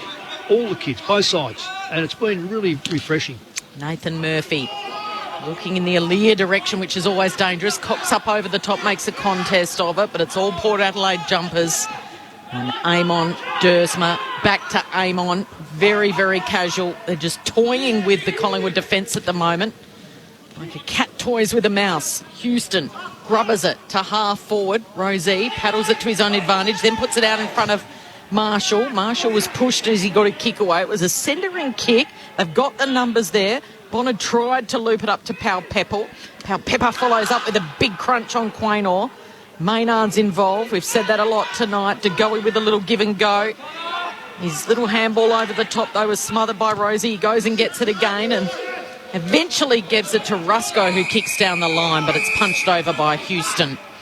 Port by 21. 5 minutes left in this contest. It was Collingwood by 5 at quarter time. They kicked the first 2 of the night. Port by 19 at half time, by 21 at three-quarter time. We've had 2 each in this final term. Connor Rosie missed last week against the Saints. Some good things tonight, back from a knee injury. The boundary throw in Port Adelaide again at the coalface win it as Wines out to Amon. Sends his kick to half forward. Dixon one-on-one at half forward. Doesn't mark but collects at the drop. Hands it to Wines. Rides a bump. Turns it over. Cameron to McRae. Away to Crisp. Down the wing by hand for Collingwood. To Poulter. Kicks to half forward. Aaliyah and Cox in a one-on-one. And Aaliyah sees it out. 70 out from Collingwood's goal. Tim Hodges on the boundary. Corbin, only a few minutes left, but Taylor Adams has come off the ground. He's a sore and sorry fella. He's gone down the race to the rooms. I think we might have seen the last of Taylor Adams for tonight. He's going to have one hell of a headache and be a sore and sorry boy tomorrow morning, I think. Scott Pendlebury out of this early with a calf complaint. So 4 games left for Collingwood after this one. Fingers crossed for Pies fans they get to see him again. Noticed as well Zach Butters, the number 18 for Port Adelaide, came to the bench for a breather. He's looking to get back on. He's still proppy with that right knee strapped. He's been able to get through the game. Boundary throw in Grundy, almost tunnel balled it, flicked it behind him, Mick. Kel, it could have been beach volleyball, could have been basketball, it could have been softball. Name all the Olympic sports. I reckon he had a fair bit of all of them. Giving away the free. I just wonder whether they... Yeah, Butters has come on. They should just leave him on ice, leave him off for these final few minutes. They don't want to risk any more injury there. 3 young guns coming back from knees tonight, Butters, Dersma and Rosie. And these final 4 minutes or so, it really becomes about Travis Boak and his milestone game and what a player he's been for Port Adelaide. Flicked back in. Grundy battled his heart out all night tonight. McRae, side bottom, Crisp, Madgen tried to get it over to Maynard, who slipped over. Noble did too. Pouncing on it is Marshall, just kicks it into space. Who can run onto it? Quaynor's there, last line of defence. Handball squeezed through a couple of Port Adelaide defenders to Noble. And Noble's kick is fantastic. And it's a juggled mark at centre half back by Jack Ginnivan, the 18-year-old debutant from Bendigo. They become debutants 8 and 9 for the season for Collingwood tonight. He's a rookie too, I think, isn't he? I think he's made his debut by being on the rookie list, which is fantastic. I love seeing those kids come through because they're quite often, they're overlooked for the draft and they get picked up later. And now right on cue, the other Anton Tohill got the pass from Cameron, sends it down to half forward. Aaliyah, the big rider, can't take the mark, spills to Cox, took on the tackler, caught holding the ball. And a free kick. It will come back to Bonner at right half back for Port Adelaide. Even though he kicked the ball, is it holding the ball when he kicks it? I think he may have just blown the whistle just a little before he got the ball. Maybe. Mason Cox at Port Adelaide, at Collingwood next year. Well, he shouldn't be. Is that a call? Do they have to wait for the coach for that, or that can be made before the new coach? I think the list manager and the GM of footy would make that call. Yeah. And I don't want to be unkind to him, but he doesn't fit into what they want. No, I'd agree with what you've said. Bonner down the line to Laddams, takes the pack mark on the wing, kicks for Dixon, who reels in the juggled mark. Big Charlie falling to ground, had first touch on it. He was going down regardless and able to control it with his left hand and reel it in. He marks right on the 50-metre arc. Sore from it, and Roughhead, I think, who has had just a horrible night, and not his fault. He's, I think, given away 4 free kicks. I'd say none of them were there. He might have rolled his ankle a little bit in that marking contest. Good grab by Charlie Dixon. Great body control in the air. This will take his very best, Lingy. So from outside 50, Dixon loads up, gives it a real whack. That is one hell of a drop punt right to the goal line. Dixon's got 4. One from long range to cap it off. The best efforts from Grundy on the line. Well, the goal umpire, he was pretty happy with that. Dixon's got a big smile on his face, and Porter back out by 27. Late in the piece, 26 travelled final term. Dixon with 4. Yeah, if this scoreline finished, the Pies haven't been disgraced. I think they've shown a lot of heart, unveiled a couple of kids tonight who have been okay. I know we can talk about this at the end of the game because we've got a bit of time, but I'd love to tell you what will happen over in Ireland for his parents if they clearly they wouldn't be over here. Watching the game, and I've spoken to Marty Clark about his parents when they watched the games being played by Collingwood at the time. It's quite an occasion in the villages, wherever they come from. So it's fantastic for Tohill, and when playing his first game, outstanding. Couple of minutes left in this contest. Port by 27 points. Hurried kick out of the centre, and it falls Collingwood's way. Burton should be able to run onto it, although he gets an unkind bounce. Coming in was Dersma. Handballs it back to Burton. Keeps it low. Grubbers it towards Bonner. Boak with a last-minute touch. And his kick was perfect. It makes its way to Butters. Well, they've got enough game time, enough good signs, enough good touch into Butters, Rosie and Dersma. Neither have really starred tonight, but they've done enough. They've looked rusty at times. Yep. Laddams launches an absolute bomb. Pepper flies in the pack. Waiting at the back is Bergman. Tackled is Murphy. He loses it. Georgiades, and he can't make it work. Right up against the goal line. Maynard's there to save another goal for the Pies. So brave, so good tonight. Noble, long and strong to a one-on-one. Cox and Aaliyah. Cox nudged him under it. They both go without it. Jonas comes in to Wines. Wines to Amon. Amon to Boak. Boak to Laddams from right on 50. He thought about giving it off and then he thought he'd go for home. It's right on the line and it's fisted over by Maynard again. He's had a good game too, Laddams. Laddams has disposal number 30 for Travis Boak. So often in his career he's done it. Well, he's done it in his 300. Yep. 32-year-old with 30 touches in his 300. Just an appropriate number alongside his name as Myercheck takes the mark in the middle of the ground, heads out to half forward, running back downhill. Darcy Cameron, the big boy's just got to pick it up. He does, trying to get onto the right boot. He wrong foots his way around Burton. Pushed as he went to kick once, twice. Umpire still lets him go under the pressure from Burton and the ball's out of play, forward pocket for the Pies. I think there was twice. The umpire could have ruled Incorrect disposal. Well done, Corbin. Like a big baby giraffe at the end. Darcy Cameron. And that's how it'll finish. There's history in the making tonight for Port Adelaide as Travis Boak equals the games record, just the second Port Adelaide footballer to 300 games. And the Power finish with a 28-point victory to shore up their spot in the top four. Power to roll, come on. Port Adelaide aggression. We are the power from Port. It's more than a sport. It's a true Port Adelaide tradition.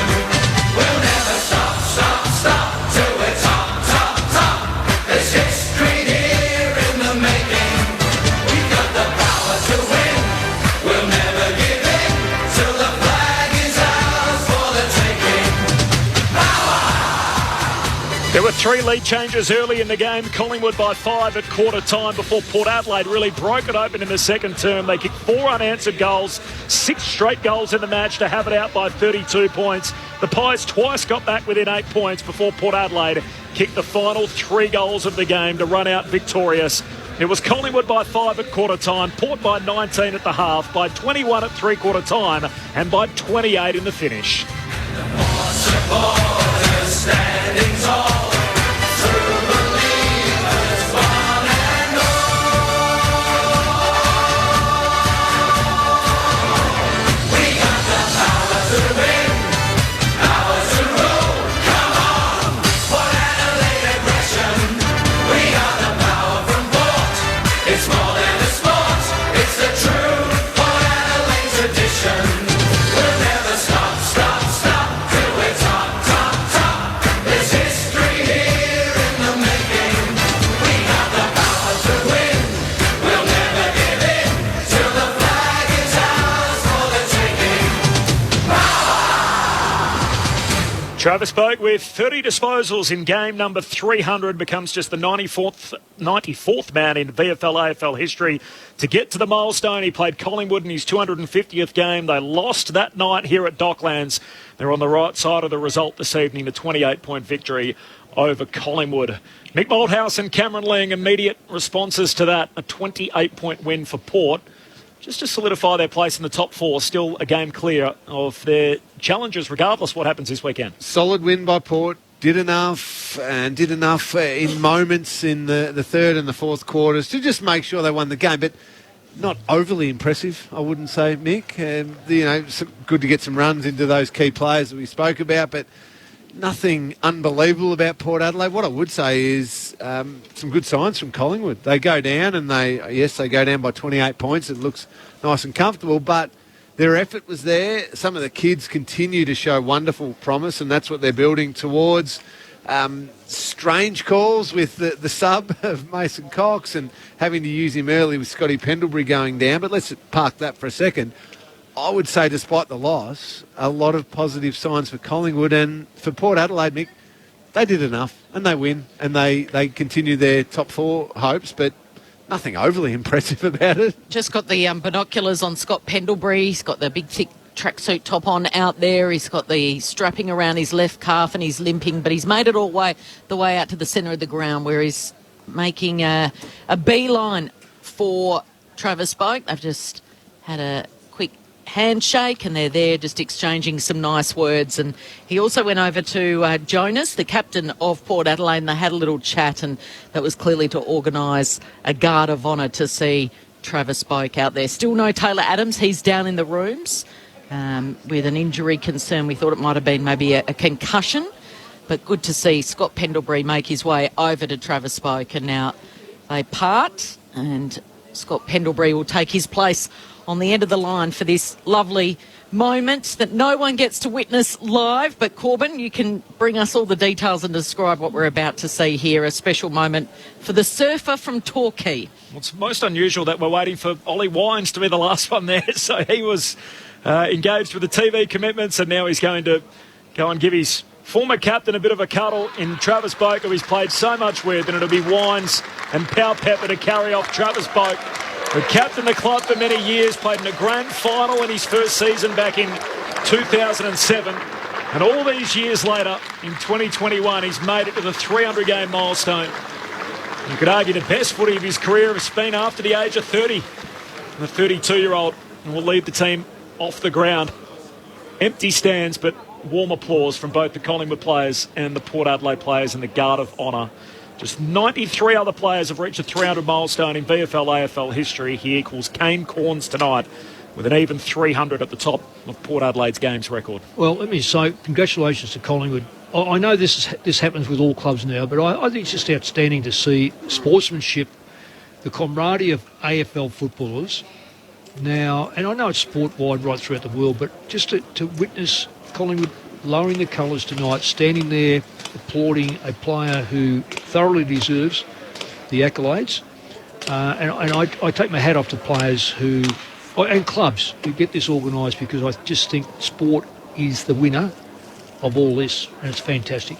And it was nice too watching, as they were lined up, Scott Pendlebury and Travis Boak just chatting to each other and walking, and Pendles would be disappointed and sore, but an absolute legend of Collingwood, a legend of the game, and has played 300 games, walking off with Travis Boak and just having that little chat, and then separating and allowing Trav Boak to have a wonderful moment. But he'll be very, very happy. What a professional he is, Travis Boak. He gets the absolute best out of his body, everything he does, a true professional. I even remember way back when he first started, and I was still playing, and I'd lived down at Janjuk at the time, and he, over the off-season, preparing for pre-season, took my dog for a walk to the Torquay footy oval there, and I saw Travis Boak doing 400s, and I just stopped and watched for a while. It was so impressive. Yeah. As a young bloke. So what was the difference in age, you reckon? So he would have been in, I reckon, his third or fourth year, so I'm talking 2009, 10 maybe, and I was 28, 29, and I just watched him, and I was fit, and I loved running and all of that, but I just stood and watched it. It was unbelievable how hard he worked, and had the top off and was just flying around that Torquay footy oval. So he's done it from a young age, and then he had a realisation at 30-odd that if he was going to prolong his career and continue to get better, he had to get even smarter about the way he looked after his body. They moved him out of the midfield, didn't they, for a year or two? And I don't know whether that was enough to sting him, but it didn't work. And he's come back into that midfield, probably an even better player. Yeah, some do that. I mean, we've seen so far this year. We've seen and Kel, you're absolutely spot on. And it's like the old days. They say you see someone from the forward pocket get moved to the half forward, and they end up in the back pocket, and they say, and the next step is into the grandstand. Here you say your midfielders go forward. Look, we've seen Pendlebury spend a lot of time forward, and I've got to be first to say, I thought Scotty was really struggling through the year with his touch, his kicking, his decision making. I haven't changed my mind on that. I still think that Scotty's really 10 to 15% off his best. Steel Sidebottom has really struggled all year, gone to the half forward flank. Through necessity tonight, had to go in the middle and looked a different player. Looked a totally different player. Now, yes, they got beaten by 4 goals. That's not a sin. That is not a sin to get beaten by 4 goals from a side that's well and truly in the 8, and you're sitting second or third or fourth bottom. So it's amazing how many early calls are made on players to say, and in Boak's case, look, he's just not giving us what we want in the middle. He's captain and he's a long-term player, so we'll change it up. But his best football has been back in the middle. Plenty more from Mick Moldhouse coming up. I'm Corbin Middlemass, Kelly Underwood, Mick Moldhouse and Cameron Ling for all the wash-up. We're on air for another 35 minutes. If you want to give us your take, we're happy to hear it on the SMS 0437 774 774. Port Adelaide by 28 points. Regardless of other results, there'll be a game clear in the top 4 at the end of the weekend, potentially 2. Let's celebrate with the winners into the Port Adelaide rooms.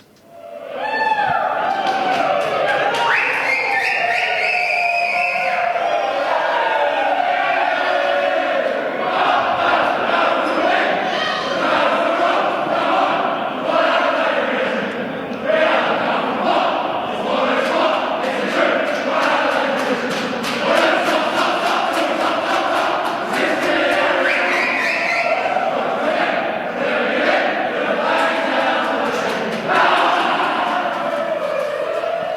28 points in the finish, 14-13 to 10-9. The goal kickers, 4 for Dixon, 3 for Marshall, 2 for Laddams, and then singles for Houston, Amon, Wines, Rosie and Woodcock. While for Collingwood, 3 for Myercheck, 2 for Henry, 1 each to DeGoey, Elliott, Bianco and Cameron. Chucking 1 for Mason Cox as well, right down the bottom of the page, number 46. Travis Boak's the story of the night, 30 disposals in his 300th game. Here he is with Abby Holmes on Channel 7. Down here with the 300 gamer, Travis Boak. Trav, congratulations, a winning game 300. You've got to be happy with that. Yeah, very happy. It was a good, hard-fought game and struggled at times, but the boys managed to wrestle the momentum back, and proud of that effort. It's been a funny old week. We could be in Melbourne for a little while, but yeah, it was a great day. It's been a busy week for you personally, hasn't it? Obviously, so much has unfolded along the journey after being pick number 5 in the 06 draft, 15 years in the system. You've resisted the urges and the offers to come back to Victoria. How much does this milestone and this footy club mean to you? Yeah, I think 300 games is it's a great honour to represent this footy club, and it's been a hell of a journey, and so many people have helped me get here, and I can't thank the footy club, the playing group that have been along that journey the whole time, the supporters, the whole staff of the footy club, and my family to help me get here. And it's just been one hell of a journey, and hopefully still a bit left. And on your family, unfortunately this scheduled home game couldn't happen at Adelaide Oval. I understand you had family descend on Adelaide for a big week, but have you been able to sit back with them and reflect on the last 15 years as well? Yeah, so Mum was over in Adelaide during the week and with my auntie and both my sisters, so that was really special to see them before I sort of come over here. And yeah, we had a bit of a chat about the journey it's been, and they've been incredible for me. I'm so thankful for the support they've given me right from the start, and I certainly wouldn't be here without them. And unfortunately, they couldn't be here tonight, but I know they've been here with me. And Mum, I love you. Cass, there, you've been amazing, so thank you so much.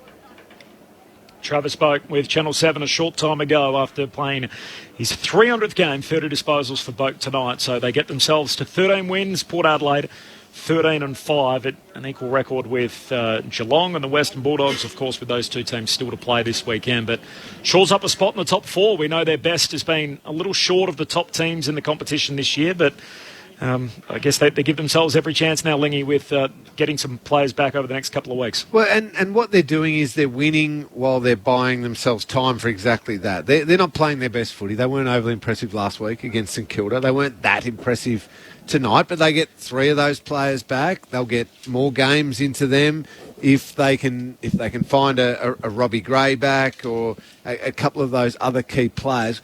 Well, then they'll be aiming. So Ken Hinkley's planning will be, we've got to hit finals in some form with those players coming back, because currently our form won't knock off the very best in the competition. But that's okay, because they're still winning enough right now to give themselves a chance for that opportunity when everyone comes back. Might not work. I'm not saying it will work come finals, but that's what Ken Hinkley and his coaching team would be planning for. We get our best team out there and we put ourselves in a good ladder position with a double chance. Well, who knows? We can. We might be able to. Double chances at what you're after. Kel, you've got the sheet in front of you. Yep. Who do they play the next 5 weeks? So they've got the Giants next week. The Giants underneath them. Yep. And that'd be, well, who knows? That's probably... We don't know where. Gordon or Hampton or somewhere like that. Or Coingy Bora, yeah. The Crows. Well, yep. Okay, it's... Carlton at Adelaide Oval. There's 3 gettables. And the Dogs are their final ones back here at Docklands. It's only 4 left, is it, for them? Yeah, 4 after this, yep. So the likelihood is... they're all danger games, but on history, it shows you that they'll win 3. And that'll be enough. That'll be enough to finish in the top 4. So then it's if we have the break at the end of the year, because the AFL would be scared stiff of that break, maybe one more week that we don't need it. Yep.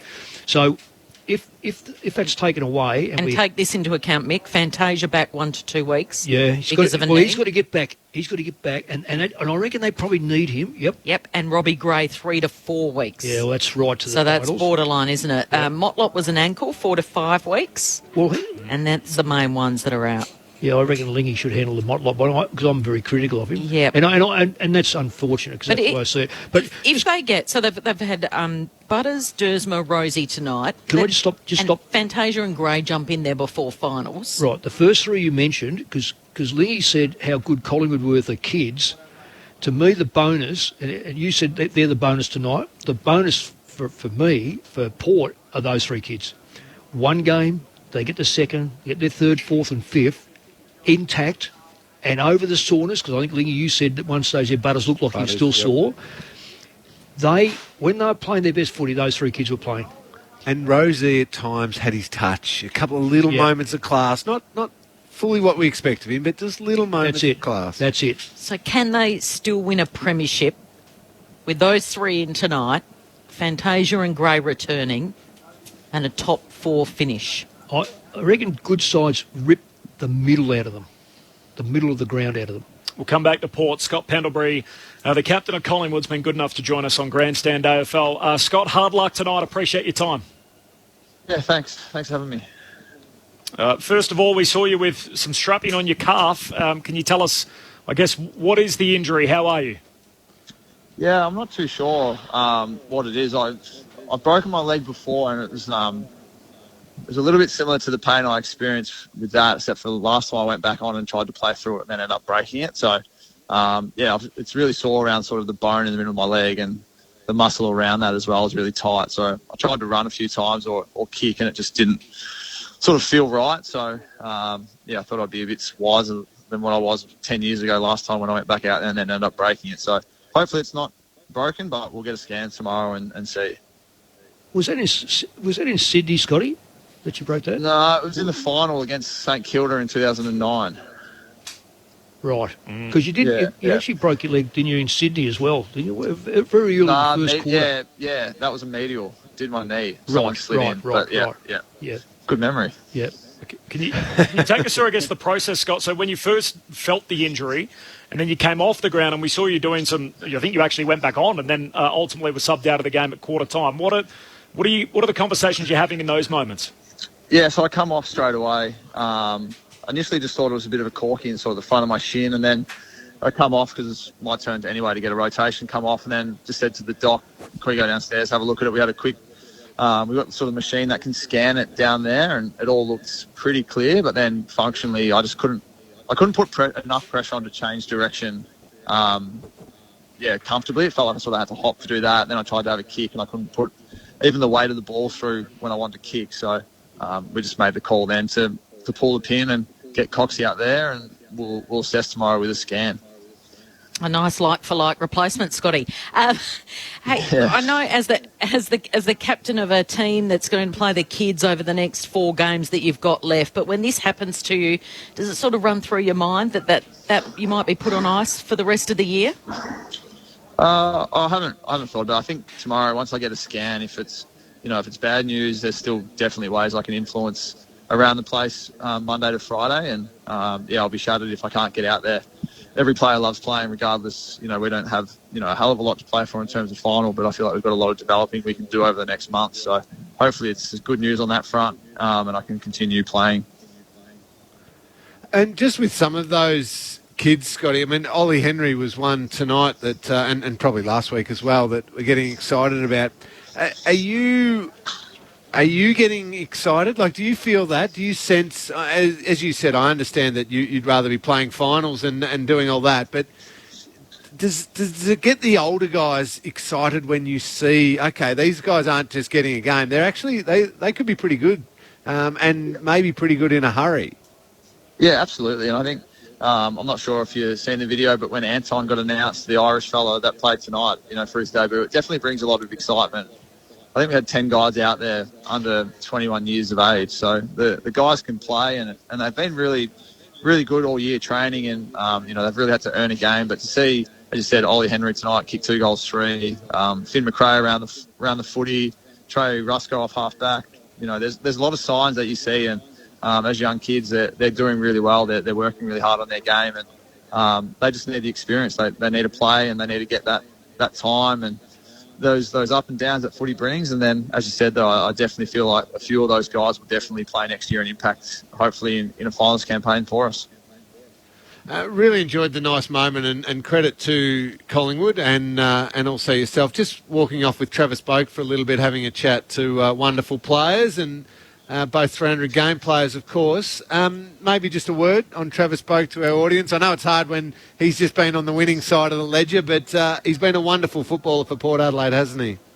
Yeah, he has, and he's a guy, we come through at the same time, we're same age, and I've really loved watching him play, and especially the last few years, he went forward for a portion, then got back into the midfield, and just, it's still a guy where, you watch his tape and you try and pick things from his game because he's never stopped learning, and he's at the top of his game, and I really do hope he goes well, and I hope, Port Adelaide can make a good challenge because, Trav's really driving that side forward.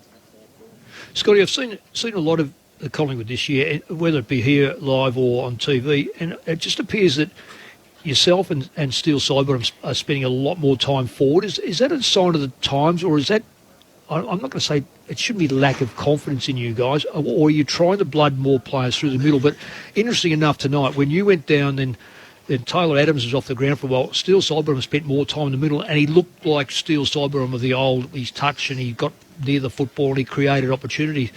Is he being denied that a little bit? Yeah, I think it's, I was forward for a portion of the year and Steele's been forward.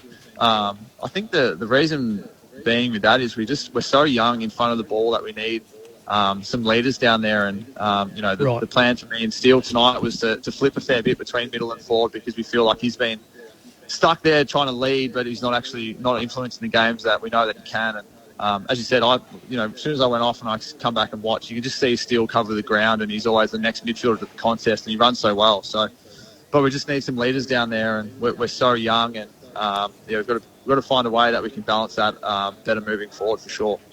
Right. Well, before I go, mate, I hope your leg is okay, and well done on your career. Thanks, Mick.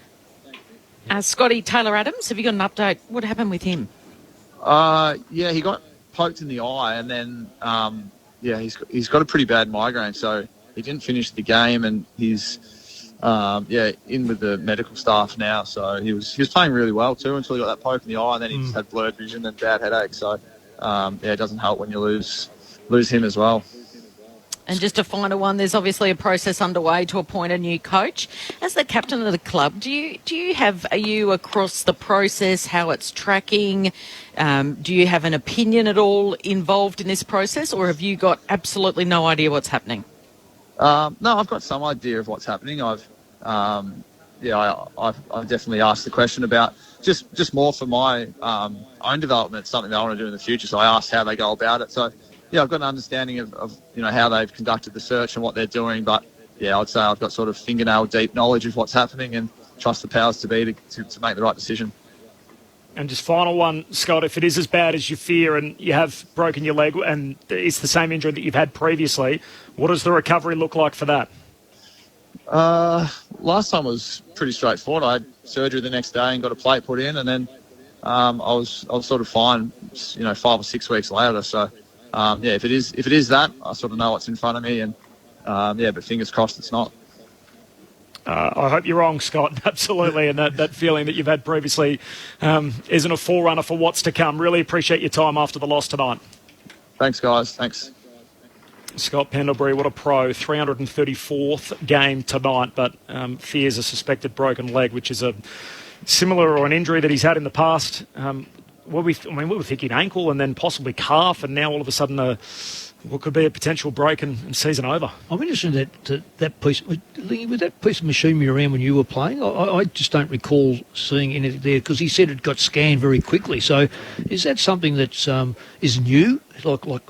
Clearly medical procedures and equipment have developed so quickly, but it must be just a small apparatus that you can actually carry with you, as the doctors carry, and they were able to scan it quickly and declared him no break. It's interesting. Yeah, no, I certainly hadn't, not in my time, but no, you hear of the stories of big NFL franchises in America that have got MRI machines in their training facilities, and they just pop them over halfway through a game and get an MRI on it. That doesn't happen here, but it was always just the doctors or the physios actually doing the manual manipulation or testing of the particular injury. Well, under this ground, we've got a car park. In Cardiff, the ground there's got a mini hospital.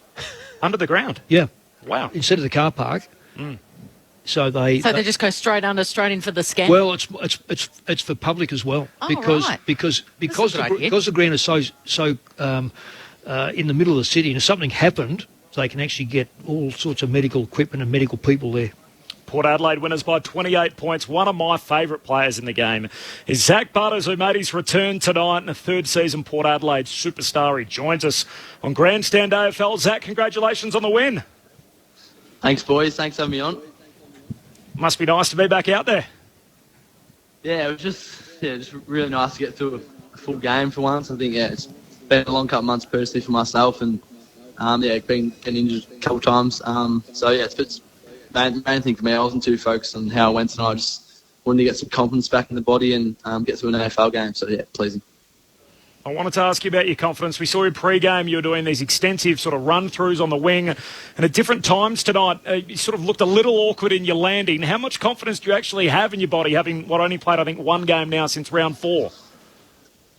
Yeah, I was sort of building some confidence going into that Melbourne game and coming through the sample and sort of got some match fitness up there, and then, unlucky, just got injured again that first game back, and, just sort of a little MCL injury, so...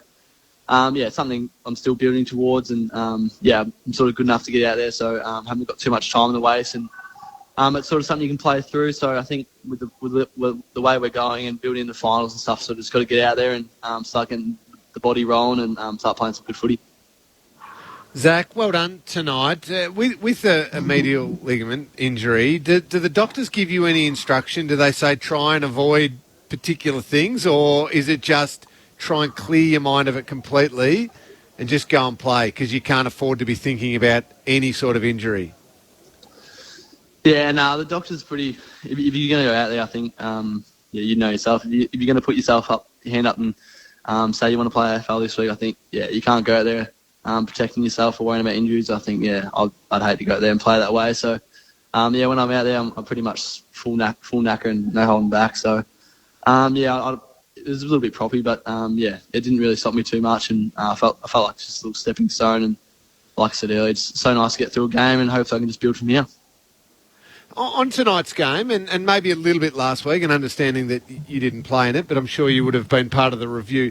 You're winning, which is a real positive as a team. But where do you see the team at the moment? You perhaps not quite clicking and firing on all cylinders just yet, but Collingwood threw a lot at you. But where are you seeing the progress of the group over the last couple of weeks?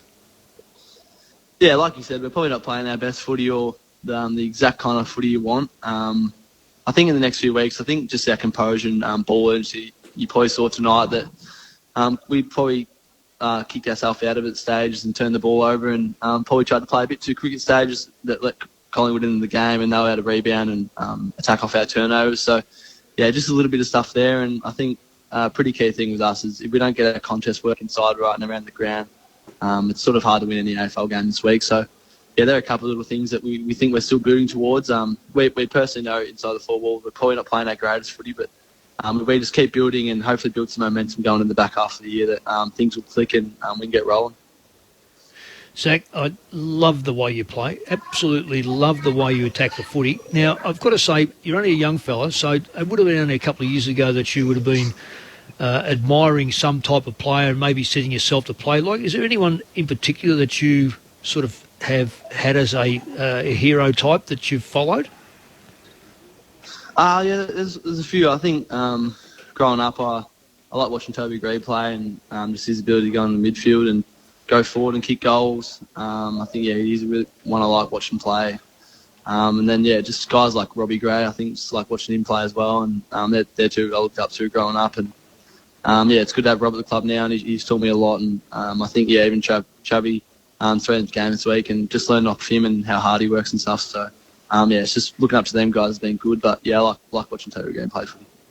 And what about, say, Dersma and Rosie? You seem to be, well, quite frankly, when you three guys are out, it just seems you lack, I don't know, it's not so much enthusiasm, I suppose, but just lacked a bit of grunt. So you're all back. How do you get on with those blokes, and how do you see those other two fitting into the side and what they mean to the team? Yeah, Rose brings a lot of X factor up forward and a lot of speed and creativity. So, it's always handy having them blokes in your team. And You've seen what he did against Geelong earlier. He sort of changed the game, and he's so dynamic and quick and powerful. So he adds another dimension to our forward line. And then with Zave, he's just a gut run on that wing and pretty courageous as well, and sort of pretty tough and likes to win the contest as well. So I think we all complement each other pretty well, and we're all pretty stoked to be back in the team and back at AFL level. But I think we're all still building as well. We've sort of had some injuries this year, and we're just looking to keep building in the next few weeks and sort of hit our peak when the season finals rolls around. Zach, you just mentioned that you love Toby Green. He should get out of quarantine in time, I think, to play you next week. Have you got any insight as to what you're doing now? You were the game was going to be in Adelaide, and then it was here, and then it was in Adelaide, and then it was back here. What's your movements for the next 24, 48 hours, and any idea about next weekend's game? Yeah, I wish personally I knew as well. I think it's a pretty tough one. Like you said the other day, we got told about 5 different things in about the space of 5 hours, so you sort of can't get too settled and think something's going to happen. So, as players, we probably only know the next day, which is, recover tomorrow, get back to the hotel room and spend some time and celebrate tonight with Trav. And post that, I just basically know we're playing GWS, and I'm hoping, I'm guessing I don't think it'll be in Melbourne, so hopefully we just can fly out of Melbourne. So, I think that's what the goal is at the moment, but things can change on a dime, so not exactly sure. So as it stands at the moment, you don't know when you're going home? No, not as players, I think it's something for the government and the club and all that to work towards and figure that out. But as players, we've just been told, just to keep open-minded. It could be a week or two, it could be the season. So, I don't think no one really knows, to be honest. Tuesday must have been a weird day, Zach, where the team was going and then you weren't going, then you were going to South East Queensland, then you weren't, and then you ended up in Melbourne by the time you went to bed that night. Talk us through what that day was like logistically. What do you do with, I guess, trying to pack and organise someone to look after your pets and all those types of things that go into moving a footy club? Yeah, it was pretty crazy day. I was pretty emotional. By the time we landed in Melbourne, I was emotionally direct and pretty much crashed on the bed. So, just the day we got told to have our bags at the club at 2, and then by 2:30 we got told not flying out anymore, come grab the bags. And then by about 4 o'clock, get the bags back. We're flying back to Melbourne, and then in between that we're playing a showdown in Adelaide, so didn't have to fly anywhere. So and then we ended up on a flight at 9:30 from Adelaide, and didn't get into Melbourne probably till about midnight by the time we got to the hotel. So it was a pretty frantic day, but that's Kenny's been hot on. Don't let anything get in the way, and good teams don't let them little issues get in the way and make anything further. So we're on the road, we've got a job to do, and we're here for business sort of thing. You took care of it tonight, Zach. Appreciate your time as always on Grandstand AFL. Thanks, boys and girls. 28-point win for Port Adelaide over Collingwood. They kicked the last 3 of the game. Zach Butters there with us from the victorious Port Adelaide rooms. I like the fact that Toby Green's the one he looks at. I love that. It's no surprise, is it? Who's your favourite player, Lingy? Who's your favourite player outside of Geelong? Because I know you're very for Geelong. I love Toby. Yeah. Hang on, you've put me on the spot a little bit there. I love Bontempelli. Yeah. Just elite. I reckon I'm with you. Zach Butters is one I'm going to enjoy watching for a long, long time. I'm going to throw this one out without any thought process or any time to think about it. I was just mucking around doing a side today at an All-Australian. Oh, well, you are an All-Australian, so when I say you're a selector. So I've got to be careful here asking this case. But if I jumped up and said, you've got to do a side that's got to have legitimate wings and so forth, so it changes everything around. So I'm not suggesting that you guys have to do that. But I threw in the Pont because I reckon but I've also put Miller in there, Toot Miller, and I put, I was trying to think now, hang on, I've lost my train of thought, but I put McRae on a wing because he's a genuine winger. May at fullback, I know your man at fullback, because I'm trying to look at form and who could work together. Ridley is a back pocket, and I'm trying to think about Port, who goes in there. They're in the 8, and quite frankly, I haven't come across a player that goes in there. I mean, potentially. No, didn't have him in there. Didn't have Ollie Wine. No, I haven't. No, I haven't. I haven't because I looked at the players who I like Parrish, and I've looked at. I'm trying to work out ruckman. Do you have two ruckmen, like Gawn's a great ruckman, but I reckon if Goldstein had been, like he's playing the bottom side. Do you know who else has been excellent as ruckman? Darcy. Sean Darcy. Darcy's been outstanding. So would you have Parish ahead of Wines? Yep, I have. Okay. What about, have you, Alir? Did you have him anywhere near your team?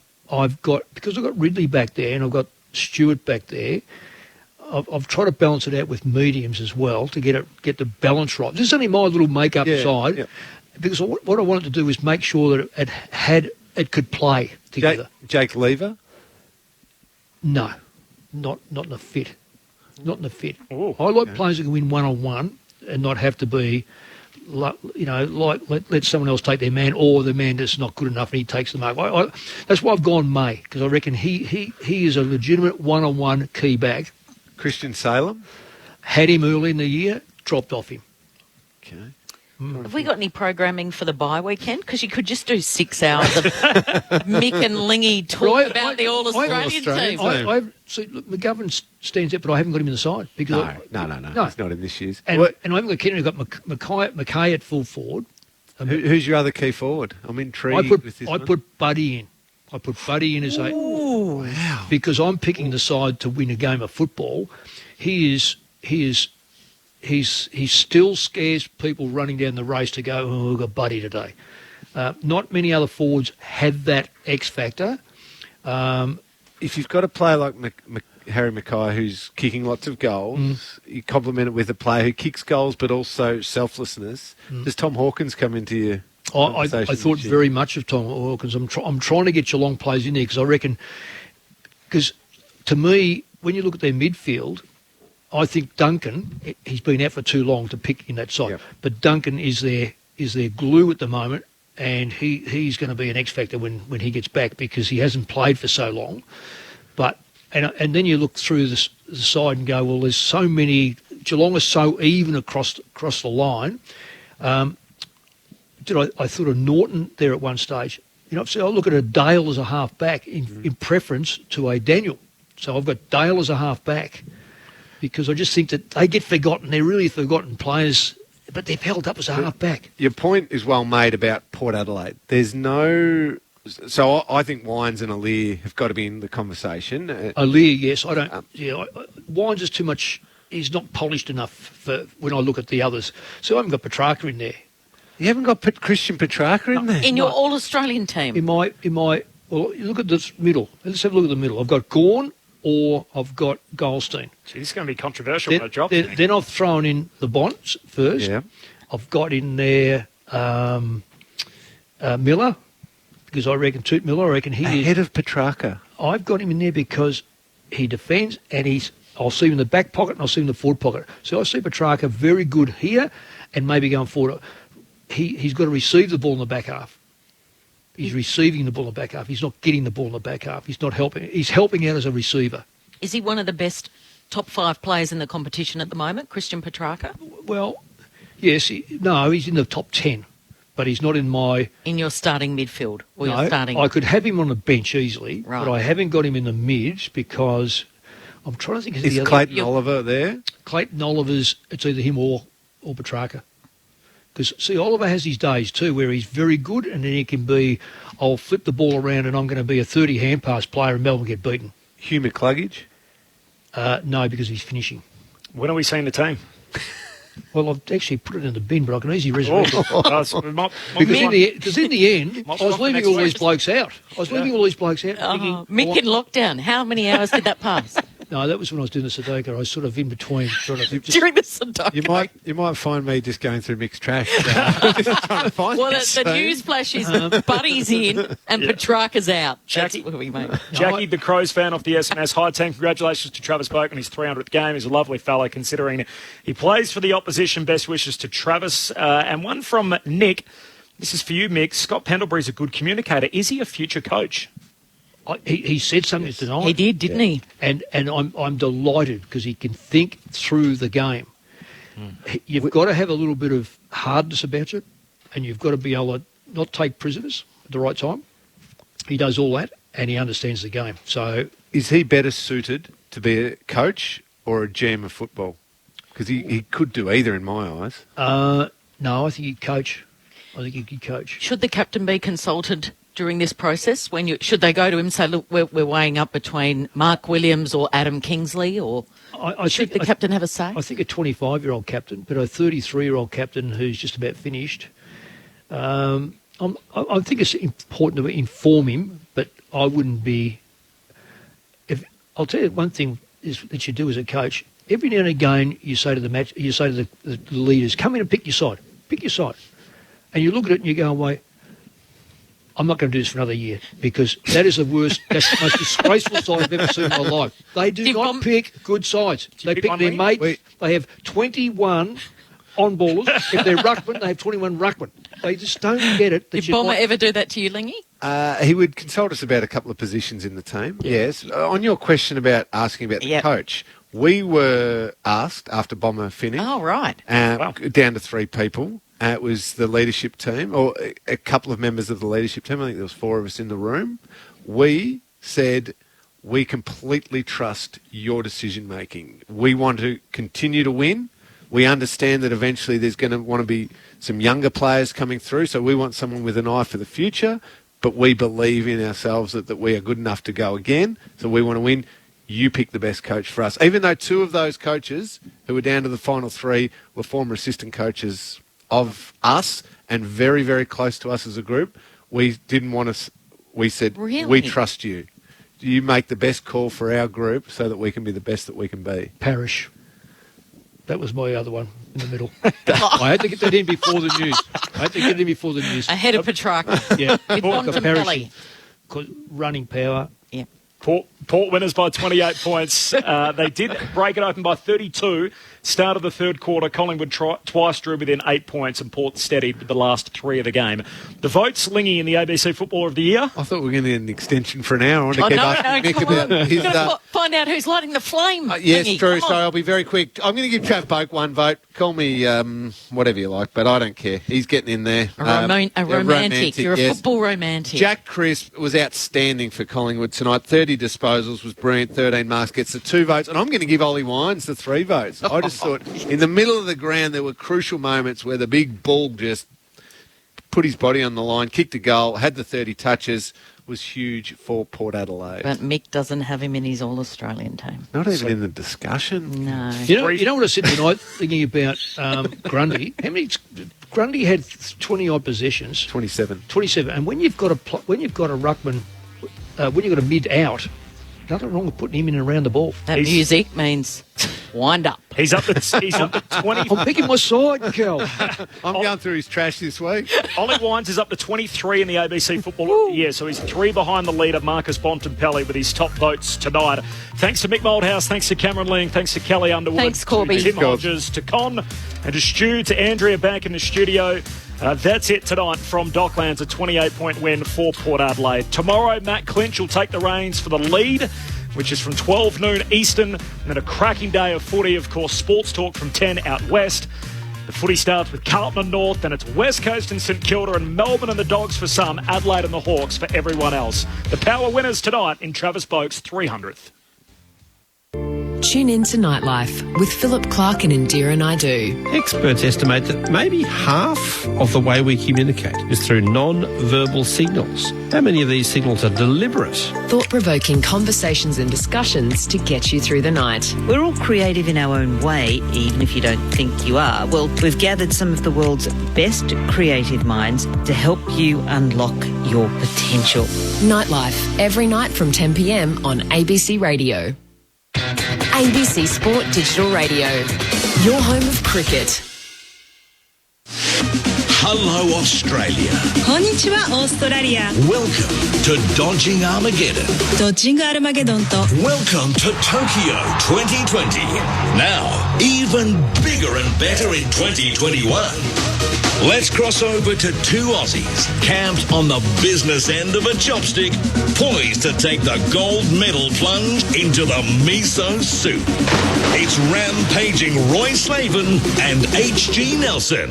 Are you there, H.G.? Yes, TF Aiko and Raiden locked down in the Dodging Armageddon soundproof booth in ABC Grandstand Tokyo HQ. They're in there by themselves. You can hear and feel the great excitement that is sweeping Olympic Central in their opening spray. Australia Welcome to Tokyo, where the shower on the top of the cistern is golden. HG Nelson opening the dig on the dodge for another Olympic Games. Overnight highlight, well, I couldn't go past, and I know many Australians can't as well. The news that our Olyroos, that is the green and gold Olyroos, that is the Graham Arnold polished Olyroos, have blown the group of death wide open with a big win over Argentina, the 2 block. And now let's get up to the plate, a man, and let him have a swing who has made the Olympics his own and his home for the past 4 decades. That man is rampaging Roy Slavin.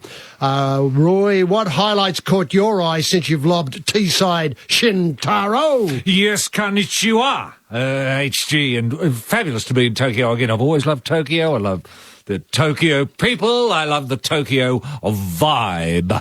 And like you, I was terribly excited last night with the way the Olyroos handled themselves. I bumped into Andrew Hoy this morning, HG. I think you walked past us while I was talking to him. Mm-hmm. He's devastated at the moment. Remember Andrew Hoy, this is his 8th Games. I know. It is astonishing. What an astonishing, outstanding Australian Andrew Hoy is, and more about Andrew Hoy later, I'm sure. He was devastated because he is more excited by a team medal than he is individual medals. That's what makes him an extraordinary Australian. Outstanding. It appears, yes, outstanding. Yeah, I know you said it appears that that's blown out of the water. Our show jumper has been busted or pinged for what appears to be traces of cocaine in the system. I don't believe a word of it.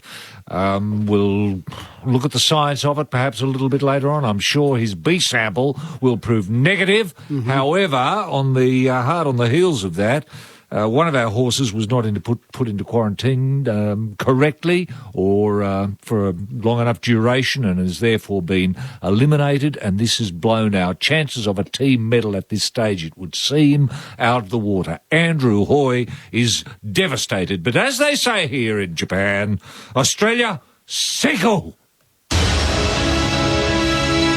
Dodging Armageddon recognises the Aussie spirit, forged in Anzac, tempered in Kokoda, and blessed with fairness, a will to succeed, and respect for decency.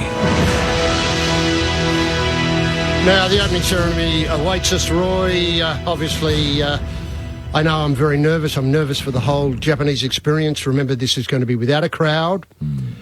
For the first time ever in the history of the Games, no one will be watching. Well, that's not quite true. As I understand it, our Minister of Sport, Big Dick Colbeck, who is a riot in the right context, Anastasia Palaszczuk, who herself is a riot wherever she goes, and John Coates will be watching. They're the only people who will be watching the opening ceremony tonight. Now, can I ask, especially on the back of Coates' comments yesterday about what the opening ceremony is, yes, can you take us through what it means to you and what it stands for, say, in a culture like Japan or, in Japanese culture?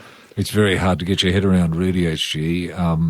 You've got to look at the history, I suppose, of the opening ceremony. It began, of course, in Athens.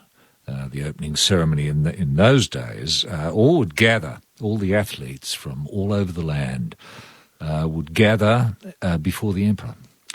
And they would swear an oath of sportsmanship. Mm-hmm. And that's what it was about. And then there would be a cultural reading of usually a couple of poems, maybe a short excerpt from one of the great plays in the Greek canon. Mm-hmm. And that was handed on then in the beginning of the 20th century, HG, when the Games were reconstructed. And the opening ceremony became more and more important. It became an expression of culture. Yes. You'll recall going back to, 20 years ago in Sydney. The Australian culture was so much exposed. I know, the Victor Mower, the Victor Mowers, the man from Stowe River. Incredible. The Brumbies, when those Brumbies came out. I just couldn't believe it. I still get a thrill, the hairs still go up the back of my neck whenever I think about that. Well, it's going to be the same for the Japanese. There'll be a nodding to the fact that it is the oldest monarchy in the world that dates back to, I think it's 660 BC, HG.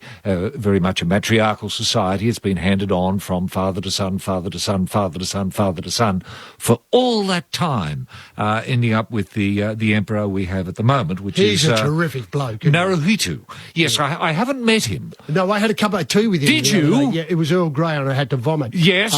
So what happened was that he took this on board as being a sort of expression of cultural Yes. Australianness, and I Good. didn't disabuse him. No. But no, he's a terrific bloke. Terrific bloke. Well, I'm glad to know. I'm glad, because there was some shadow of a doubt when the last emperor retired early. I know. Which is not the done thing. I know, it didn't look right. Normally they've got to Didn't sit leave. well with me. They've got to leave from a horizontal position in bed. That's when they normally go. But oh no, not this bloke. Had to swan off to the golf course. However, there will be, HG, in the opening ceremony tonight, there will be a reference to the Japanese kabuki theatre. Which is always a little bit standoffish. It doesn't really relate to it all that well, but I can appreciate the skill. Yeah, the skill's The same with the No Theatre, which I think you're happier with than the kabuki. Yeah, I like the white face. You do? You love the white I face. do. Yeah. The zinc, I love it. It's very difficult for Westerners to get away with that sort of act. But the Japanese do it deftly. And minimal. It's a raked garden in the theatre. That's right. Perfectly right. There will be the March of the Samurai, HG, which I always enjoy. Yeah. I don't know how many there will be, possibly 200,000 or 300,000 samurai will be wandering through in full kilt. And will they have bands in between, you know? I wouldn't have thought so. No, the samurai march silent. They march in absolute silence, HG. All you can hear, as they say, is the brush of the sandal on the sand. The brush of the sandal on the sand. There'll be the March of the Ninjas. There'll be a little bit of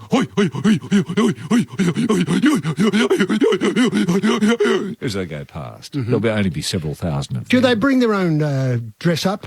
Oh, yeah, they'll come fully kitted. Yeah, some wearing black, you know, the Eager Ninjas, the Koga Ninjas, the Phantom Ninjas, the whole lot. They'll all be there.